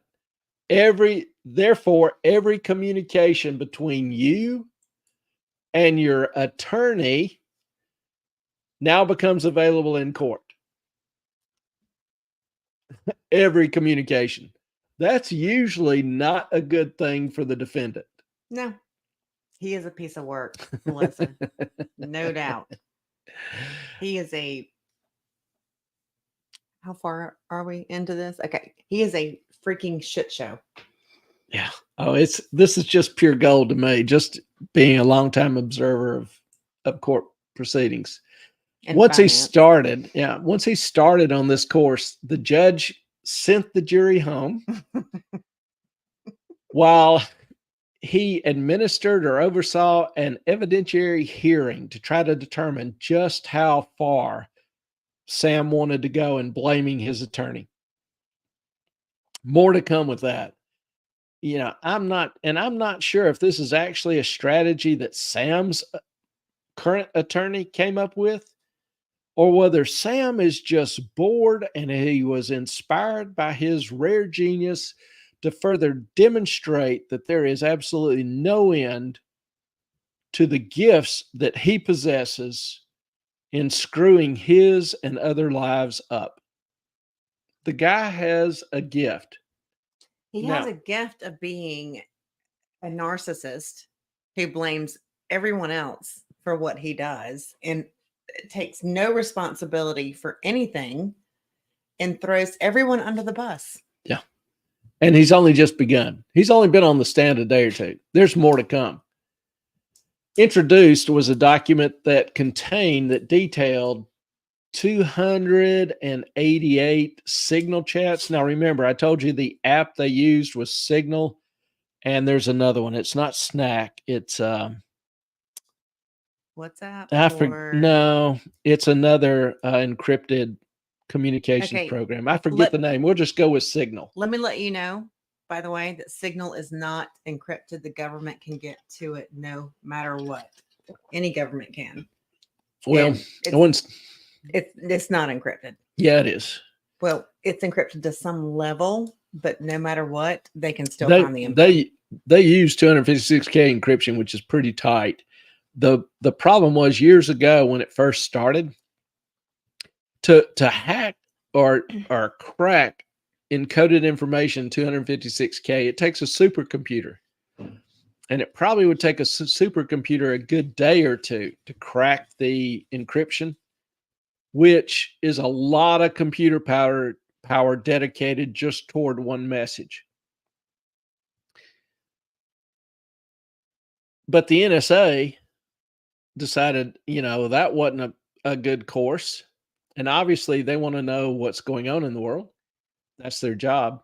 So they developed a program that they installed on every iPhone, every Android, every other smartphone, because these software programs required that you use their keyboard. If you open up an app in Apple and want to type something, the keyboards are all going to be identical. Well, the Apple keyboard, the Google keyboard, transmits the information to the app, where it is then encoded and then transmitted to the corresponding user, decoded and displayed. Well, what they did was they would capture the transmission from the Apple keyboard to the encoding program. I'm up against the wall here. I can't move anymore. Sorry. I'm still here. So it's kind of a brilliant hack. But once they figured that out, supposedly that gap was closed. Who knows if they found another way? They're pretty sharp guys. But anyway, Signal for civil and criminal courts is pretty much untouchable. It also has the ability to delete chats after a fixed amount of time. So if you send somebody an encrypted message it can be automatically deleted after an hour, after 8 hours, after a day. And that's what most of the FTX communications, how most of them were handled. They were automatically deleted. Well, for a while, due to some advice or suggestion of his attorney, Sam turned off the delete feature. So there were a number of conversations that were captured. Well, some of these chats contained conversation with the lawyers, Friedberg included. Sam noted that some of the records should have been deleted. For example, client records. Apparently client passports and driver's license would be sent to Sam. I don't know why. That's a question that hasn't been addressed. What's the CEO of a trading company doing with personal passport and driver information? I'd really like to know. But this is kind of what caused the judge to want to inquire further as to what Sam really wanted to do with blaming his attorney. So when the trial, continued, the prosecutor, Sasson, questioned Sam on the auto deletion of messages. And Sam responded with what he could retain, or Sam responded with he could retain whatever data link or setting felt appropriate. Big words. Sassoon tried to follow up, but she was cut off by the judge interrupting and asking, what does it, and this is the judge asking, what does it mean there was permissibility about that? What does it mean there was permissibility about that? The judge then asked, Kaplan, the judge then asked, does it mean you could do whatever you wanted? Sam replied, yes, it was exactly what it meant. So here's Sam saying he actually was the one making the decisions, that he could do whatever he wanted. So by Sam's own words, he controlled things. He wasn't at the whimsy of the attorney. He wasn't led around by the attorney, which is, if you're a juror and the judge turns and quickly answers a question as if he was in amazement, would that make an impression on you? Would that strike you as being somewhat unusual after you've been at 2 weeks in court and he hadn't done it once? You think? Yeah, this is just, and we got more. Sassoon, brought up also the memo about shutting down Alameda. If you remember, Sam wrote a memo talking about Alameda was in such deep ish that maybe they should just shut it down. Gary Wang testified that, he stated that it was impossible to shut down Alameda because of the money, the $10 billion Alameda owed FTX. When asked about that memo, $10 billion, Sam replied, I don't recall. Really? Ask about Yedita's testimony that Sam told him that signal messages were auto-deleted because keeping them was all, quote unquote, downside. SBF, Sam replied that he didn't recall saying that. He didn't remember that either. Sam was asked about the bank account, North Dimension, which I don't know if you remember, but when we were talking about FTX and the structure of Alameda, North Dimension was actually the bank account used to receive client funds that were to be invested in FTX. But FTX was not registered with the account. It wasn't titled in FTX's name. It was controlled by Alameda, but didn't have their name. And this was established while Sam was Alameda's CEO. Was the main account, I should say, that, customers were told to wire their funds to if they wanted to invest in FTX. That in and of itself is fraud, bank fraud. But there's more. There's always more with Sam. Sam goes on and blames it on Friedberg, saying it was his idea. Think about that. He's saying his corporate attorney gave the corporation advice to set up a front account. That's normally what you would do in, some form of money laundering, but nonetheless, Sassoon jumped on this, asking if Sam had, as Friedberg's boss, had given him any direction, or if Friedberg just came up with this all on his own. Sam then goes into this beautiful, mindless diatribe that I won't reproduce for you, but after a while, the judge finally interrupted again, saying, "So I take it the answer is you don't remember. Is that about it?" Or later on, the judge said, "Listen to the question and answer the question directly." Because Sam was just, Sassoon would try to illustrate the point, restate the question. Sam would just avoid answering it and just throw out this beautiful poetry. Now, honestly, if you were on the jury, would that leave an impression on you? That the judge repeatedly is telling the witness to answer the question, or is suggesting for the witness that he might want to say he doesn't remember? I'm like, is the judge, acting as the prosecutor by pointing out he's stupid, or is he acting as the defense by saying, just say you don't remember? I don't know. This whole thing is becoming somewhat of a sideshow. He's going to put himself in jail. I mean, this is ridiculous. Yeah, but if you were a juror, how would that strike you as far as the witness, the defendant's credibility? Constantly evading answers, coming up with some mindless rambling, constantly having to be admonished by the judge. That means you're lying. Yeah. Does that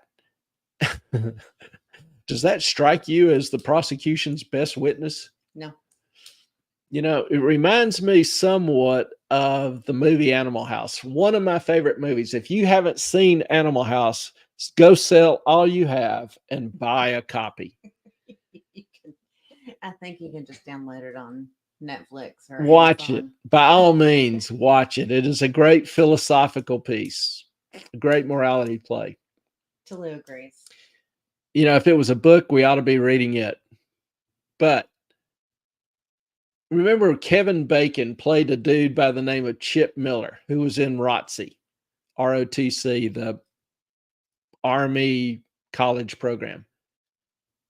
And during the parade, as chaos was beginning to erupt in the parade, Chip Diller was in the middle of the street yelling, "All is well, all is well." If you haven't seen that video clip, go watch it after the show, but go watch it. It'll help you understand the point here. Wait, so what you're saying is that all is not well. The economy's going to crap. We might be in World War III, and Sam's going to hell. Yeah. Okay. Just making sure I summed up the whole broadcast thus far. He's out yelling, "All is well," right before he gets plowed over by the stampeding crowd. It's beautiful. It's just a work of art. So, isn't it kind of cool when Hollywood actually imitates or predicts real life? I love it when that happens, when that comes together. It's also kind of interesting to me that the audience had some very noted visitors. Sam's Madre Padre. You had Sam's parents there, esteemed Stanford law professors, tax law professors. Plus, you had Michael Lewis there. Does Michael Lewis ring a bell? Yeah, he read a book on SBF. He did. He wrote quite a few books: Liar's Poker, The Big Short, Moneyball, several of those great books. The big yeah, he was a great writer. Financial schemes. But this book he wrote on Sam is almost like he's a fawning sycophant of Sam's. It was so out of character for him. The LA Times, which is kind of an interesting source, but described Lewis's book on Sam as, and I quote, journalism schools will be able to use Going Infinite, The Rise and Fall of a New Tycoon, Michael Lewis's new book about the collapse of the FTX cryptocurrency exchange and the fall of its boss, Sam Bankman-Fried, as a textbook on the imperative need to approach a subject with a healthy helping of skepticism. What? To make a long story short, in this book, Lewis does not exercise any. That's about as much of a barbecue as you can get from the LA Times. And it's true. Lewis was an absolute cheerleader for Sam in this book. Nadine, what do you think will happen to Sam's parents, if anything? I'm hoping 10 to 20. Because they were buying the properties that they were loaned money from FTX to do so. And then they were the ones that were telling him or giving him tax information or tax advice and financial advice. What? Now, we don't have absolute proof of that. My thought is Sam had no real experience or background in tax law. Yeah. And somebody was telling him not to take pay in salary, but to take it in loans. That way he didn't have to report it, didn't have to pay taxes on it. And interestingly, the loans had no collateral, had no loan documentation, nothing. So big if, Sam's parents were the ones advising him of that, of course they were. They are, should be complicit in indicted as co-conspirators in tax fraud and the fraud of FTX clients. I mean, there's no way they didn't know and did not give him advice. Yeah, he even bought them a house in Bahama. Yeah. Gave to him. Well, I think they bought it. No, he bought it with FTX money. I thought it was a loan from FTX to them that he bought it with. Now, I'm not sure about that, but it was bought with FTX money. I'm aware of that. I think it was just a company house. I don't know. I forget the details. It's been almost a year since we covered that. It's been may need to take another look at that. But anyway, the thing is, during Sam's testimony, both of the parents and Lewis were described by journalists as shaking their heads or looking disappointed, looking sad, even burying their heads in their hands or on the bench in front of them. You know how you just kind of lay your head on the bench going, how could he? That was Michael Lewis. Sam was questioned about the terms of service that, what in the terms of service allowed him or Alameda to convert FTX funds into their own. How, what contractual agreement did he have that allowed him to take client money and use it however he wanted? Well, after Sassoon asked that question, there was absolute silence in the courtroom for at least a full minute. That to me is hugely dramatic and creates a huge impression on the jury. Tell me if I'm wrong. If you were in a jury and you were watching that spectacle and the seconds just started pounding by with no response, just a blank stare and a pained look on his parents' faces. There's a reason why defense attorneys normally don't want their clients testifying. Well, Sam finally replied, and you know what the genius came up with? He said, well, I'm not a lawyer. Well, Then he went into another diatribe, mindless rant or diatribe. Sassoon asked the same question, and Cohen objected. His defense attorney objected, which was then overruled because Sam didn't answer the question to begin with. So Sam finally, points to some term in the agreement that has the phrase held and or transferred by the provider, which doesn't give him the right to attach client funds for his own use or to transfer them to some other firm for that firm's use, or give him the right to have them deposit their funds in one firm, thinking, having been represented to them, that it's being deposited in another firm. Does that make sense? It does. But yes, y'all, I'm trimming Fluda's nails. Her dew claws were about to, I know I'm weird, but get into me. And so I just figured, why not just trim them all while I'm sitting here? Because I'm weird. It's okay. I live with this. I'm kind of used to it. So Sam's up there going, on these little diatribes. Parents get sad. Lewis gets sad. Everybody gets a little sad. Now, Sam was asked if he knew that Alameda was exempt from liquidation. Remember, we talked about how there was a bit of code inserted in the cash program to allow Alameda to have a negative margin balance. Now, if you're not familiar with investing or margin, you can, if you want to buy $10,000 of stock. Melissa. Yeah. Yes, Melissa. Green Bean can always get in on the action. Mm-hmm. We do all of the grooming here ourselves. We cut all the nails and do all the things. Sorry. So margin, investing, borrowing money. You can actually borrow money to buy stocks or sell, but we'll just use buy for now. Suppose you want to buy $10,000 worth of a stock, but you only have $5,000 in cash. Well, you can borrow the additional $5,000.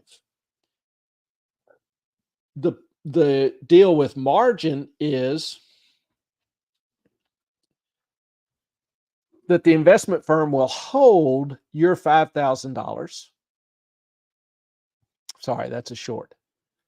They will hold the stock. You can't do anything with the stock other than, close it out or sell it. And if that stock price drops, say the stock drops from 10,000 to 8,000. Well, the amount of your loan, $5,000, doesn't decrease. So what decreases is your equity. The $5,000 you put into it is now worth $2,000. So the amount of your equity to the value of the stock went from 100% to 40%. The investment broker may require you to always keep at least 50, 60, 70%. Just depends. But let's say it requires you to keep at least 50%. So for the $5,000 of the loan, you need to have, for the $10,000 of loan, you have to have at least $4,000 in equity. Well, you're at $3,000. So you have to throw in extra cash. That's a margin call. So you always have to maintain a certain percentage of cash value to the position to protect the loan. The investment firm is never going to lose money on lending you money. They're never going to lose. They have the value of the stock, even as it's shrinking, plus your equity. So if it gets down too low, they'll just go ahead and close out the position, take their loan, pay it off, give you whatever's left. So that's a margin call. You always have to maintain a certain percentage of equity. If you don't, they close out the position. Well, Alameda didn't receive or have any margin calls, even though its positions were losing big. It had no equity to protect the firm, to protect the clients, to protect other investors. It was allowed to not only have reduced equity, but even a negative balance. So the $10,000 position goes to 5. The 5,000 in cash that they put up is now worth 0. That stock position goes from 5 to 4. So if Alameda's position instead of 0 is now a negative 1,000. All the losses come out of the equity account. So when the cash goes to 0, any additional losses turn it into a negative balance. And that's what Alameda was running, a negative balance in its margin account. So that's how on, $30 million, that was their stock value. I think they had 15 million in assets and they lost 10 million of it. But that's how they racked up the big losses. They were allowed to accumulate negative losses. So Sam's asked about this particular piece of code that allows Alameda to continue to lose billions of dollars and never have to cough up any cash of its own. He looked around the room kind of nervously and then blurted out he wasn't aware of the allow negative code by name. It's not that he didn't know the allow negative code, as it's titled, was in there. He said he didn't know it by name. So he knew it was there. He just didn't know what they were calling He's doing the prosecution's job for him. Oh, geez. That's, he just admitted he was aware of it. He just didn't know the name of it. How cool is that? I got to make a pause. So, Melissa, about these nail trimmers off Amazon, they just have puppy paws on them, but they've got a comb. Well, they do this with the nail trimmers and it has a guard on it. Sorry. And it's got a file and a comb, all the things. I can send you the link, but I do love them and they are super helpful and very sharp. And they cut without, they're safety cuts. She tossed Lula on my lap. Sorry, I'm just, it's like a little ad. I got no chance here. I know you don't. I'm trying. I know. So now Sam went on and said he was aware of some quote unquote speed bumps that were allowed or available. Speed bumps. Where the hell did he get that term from? That initiated a long exchange between him and Sassoon, the prosecuting attorney, asking what did he mean exactly by the word speed bumps? And Sam would not answer. He would throw out some mindless diatribe only to have the question repeated and repeated. Lewis gets sad. Lewis buries his head. Mom and Dad get sad. Kaplan, the judge, wasn't enjoying this show at all. He was becoming more active than either of the attorneys. He stated, quote, "The witness has an interesting way of responding to questions."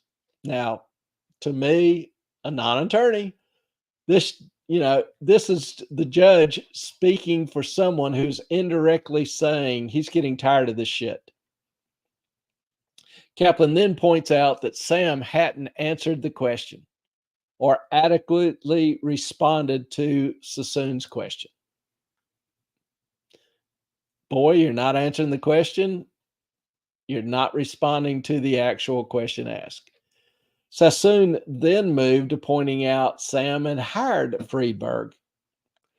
And Sam then stated he was afraid of hiring the wrong counsel. that he wanted one that was comfortable with, quote, and I quote Sam, reasonable risk. Wait, wouldn't that be his parents? Aren't they tax attorneys? They weren't corporate counsel, though. Okay. They don't do corporate law. Apparently, they were comfortable with reasonable risk. Well, they were comfortable with tax law, supposedly, hypothetically. Okay. Now, maybe someone from LawTube could answer. How often are they asked if they are comfortable with, quote, reasonable risk? If I was an attorney and I had a client sit down in front of me asking me about my tolerance for reasonable risk, I'd be like, I am not a mafia attorney. I'd be like, you need to get out of my office. Yeah. But I'm curious how often that happens to, some of the other attorneys. In all my experience, I've never heard of it, but it's possible. Sassoon had pointed out that Sam not only hired Friedberg, but he asked if he was aware of Friedberg's history with a company that had an insider trading scandal. Jeez. I had not heard that. Oh, yeah. Oh, that's not. Oh, yeah. Oh, which country are we? What? Can you see this? Sort of. Canadian software. MS. Yeah, this company was a poker site and apparently had some pretty massive issues with insider trading. Not only that, the attorney, Friedberg, had used illegal narcotics with FTX employees. Are you kidding? I always wanted an attorney that was, a crackhead. What kind of illegal narcotics? Didn't say. Okay. Cohen objected, but the damage had been done. SBF had hired a sleazy lawyer for a sleazy company, knew what he was getting, and that's obviously what he was looking for. Lewis, say it with me, Lewis gets sadder. I mean, this kind of entertainment you just can't buy at the local theater. Sam is just doing everything he can to ensure his own demise by testifying. Did he learn nothing from Murdaugh? Apparently not. Apparently he didn't watch or not familiar with Murdaugh. Question, Murdoch. You got me saying it wrong. You ought to be ashamed. That's what you always say, though. Say that. Each question that he was asked, literally almost every question, almost every answer he gave was just another shovelful of dirt. It's another way to put it. Yeah. I was going to say it's another shovelful of dirt tossed out of the burial site. Being asked the same question over and over and over, stumbling through answers, nervously avoiding answers, seeing family members and supporters express frustration and sadness and even sometimes maybe a little amazement. It just gets worse and worse. Now, for the judge and jury, this has got to be just epic entertainment. If I was on the prosecution, I would have been so tempted to tilt my chair back, put my feet up on the desk, and just enjoy the show. Probably would have been kicked out of court, but this is high value stuff. You don't get this kind of gold all the time. Now, like I say, I'm no attorney. I've been in 20 or 30 trials, served as a witness, expert witness, most of them involving securities. But someone saying that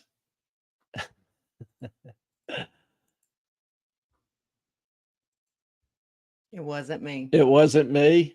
Someone saying testifying I didn't defraud anyone. Somebody saying I didn't cheat anyone and stuttering or trembling when they say it isn't the strongest defense one could mount.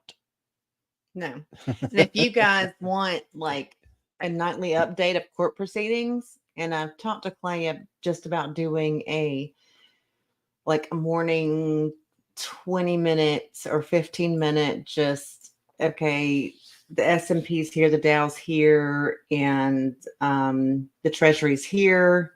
What does it mean? So I know. Melissa, I am so with you on that one. That would be epic. It'd be Carrot Top. You know, I didn't even talk about how, you know, he was asked about, did he try to maintain a goofy image? And he's basically on record saying, you know, he didn't want to cut his hair because he wanted people thinking he was a little bit, I don't remember his exact wording, but he wanted people thinking he was a little bit odd, kind of to reinforce the nerd genius kind of thing, the wonky nerd genius. Well, I think that, you know, his parents raised a very narcissistic human that may have had a little bit of intelligence, but did not use it to the good of humanity, in my humble opinion. Yeah, this guy is just, and, you know, we get more next week. So, you know, I literally thought about trying to do a nightly update. Obviously couldn't be all good, you know, terribly long. I do have other obligations. Do you? No, I'm kidding. Yeah, he is no genius, but hey, it's all good. They were planning on giving all the money a way to save the world. Yeah, his altruistic, what was it? Altruistic. They were saving the world from the conservatives. Yeah, but it had a name for it. Altruistic.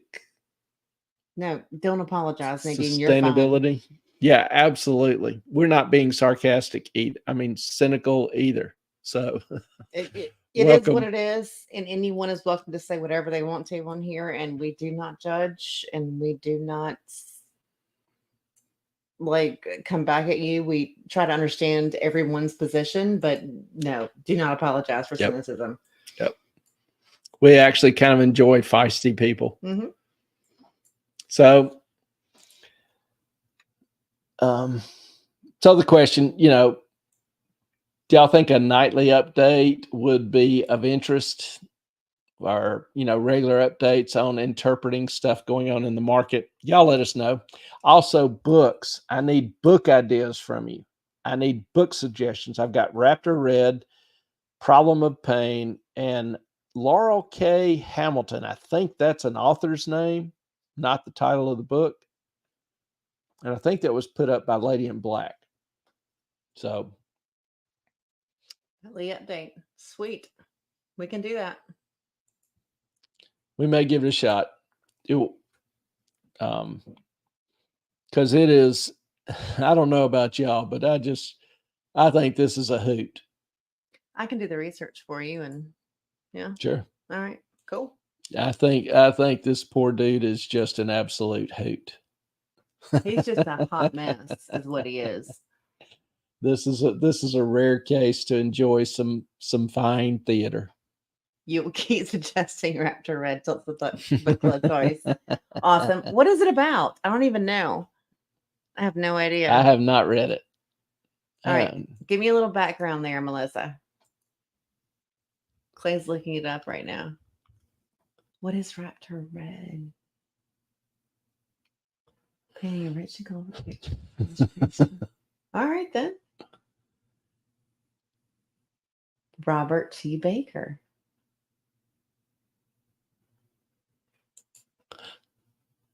That sounds kind of unique. It does. Oh, thanks, Nadine. Appreciate that very much. Appreciate that. We appreciate it. Female raptor dinosaur. Okay. It's about a female raptor dinosaur written from the perspective of the dinosaur. All right. I can get into that. Written by an amazing paleontologist. Well, I've got it added to the list. Yes. And you are, when I post the poll, you are welcome to get on the post and plug Raptor Red. Yep, absolutely. Interesting. Robert Baker, I've heard of him. Nice. So, yeah, but we want y'all reading. We want y'all participating. We want you, with us there on the book club. I just thought it would be a fun thing for everybody to do, and kind of interesting. So, want your input. But Melissa's already read it, so that makes it easy. True. Good I'm point. kidding. No, but it's cool to get a different sort of perspective. Oh, it's Jim Henson's Creature Shop. Any other books y'all want to suggest? If you think of something, we're about to close off here, but if you think of something, just DM me or on Twitter or email us, moffatonmoney@gmail.com. moffatonmoney@gmail.com. Slow it down. And send us some ideas. We'll include them in the poll. Absolutely. And we will try to do a nightly update of Sam's histrionics during the court proceedings. Histrionics? You mean his lunacy? His lunacy. And his trying to explain. I don't have a good word to describe Sam. Effective altruism. Thank you, Nadine. Boom. That's it. Nadine, just make sure you never miss another show of ours. Yes. I mean, come on. Seriously. Where you been, chicken? Y'all are great at filling in when I get that absent-minded professor thing going. He has that a lot. I will set my alarm for the What's the best time? 7, 8? Let us know. We're in Eastern Standard Time, so.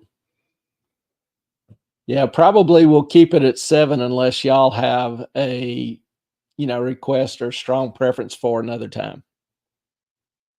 So, all right, y'all got your homework to do. Books, because I'll put a poll up next few days. I'll give you a day to write me with any book suggestions. No one wants homework. They got homework. Okay. You got homework. He's a professor. It's a tough life. It's a thing. Good for you to work.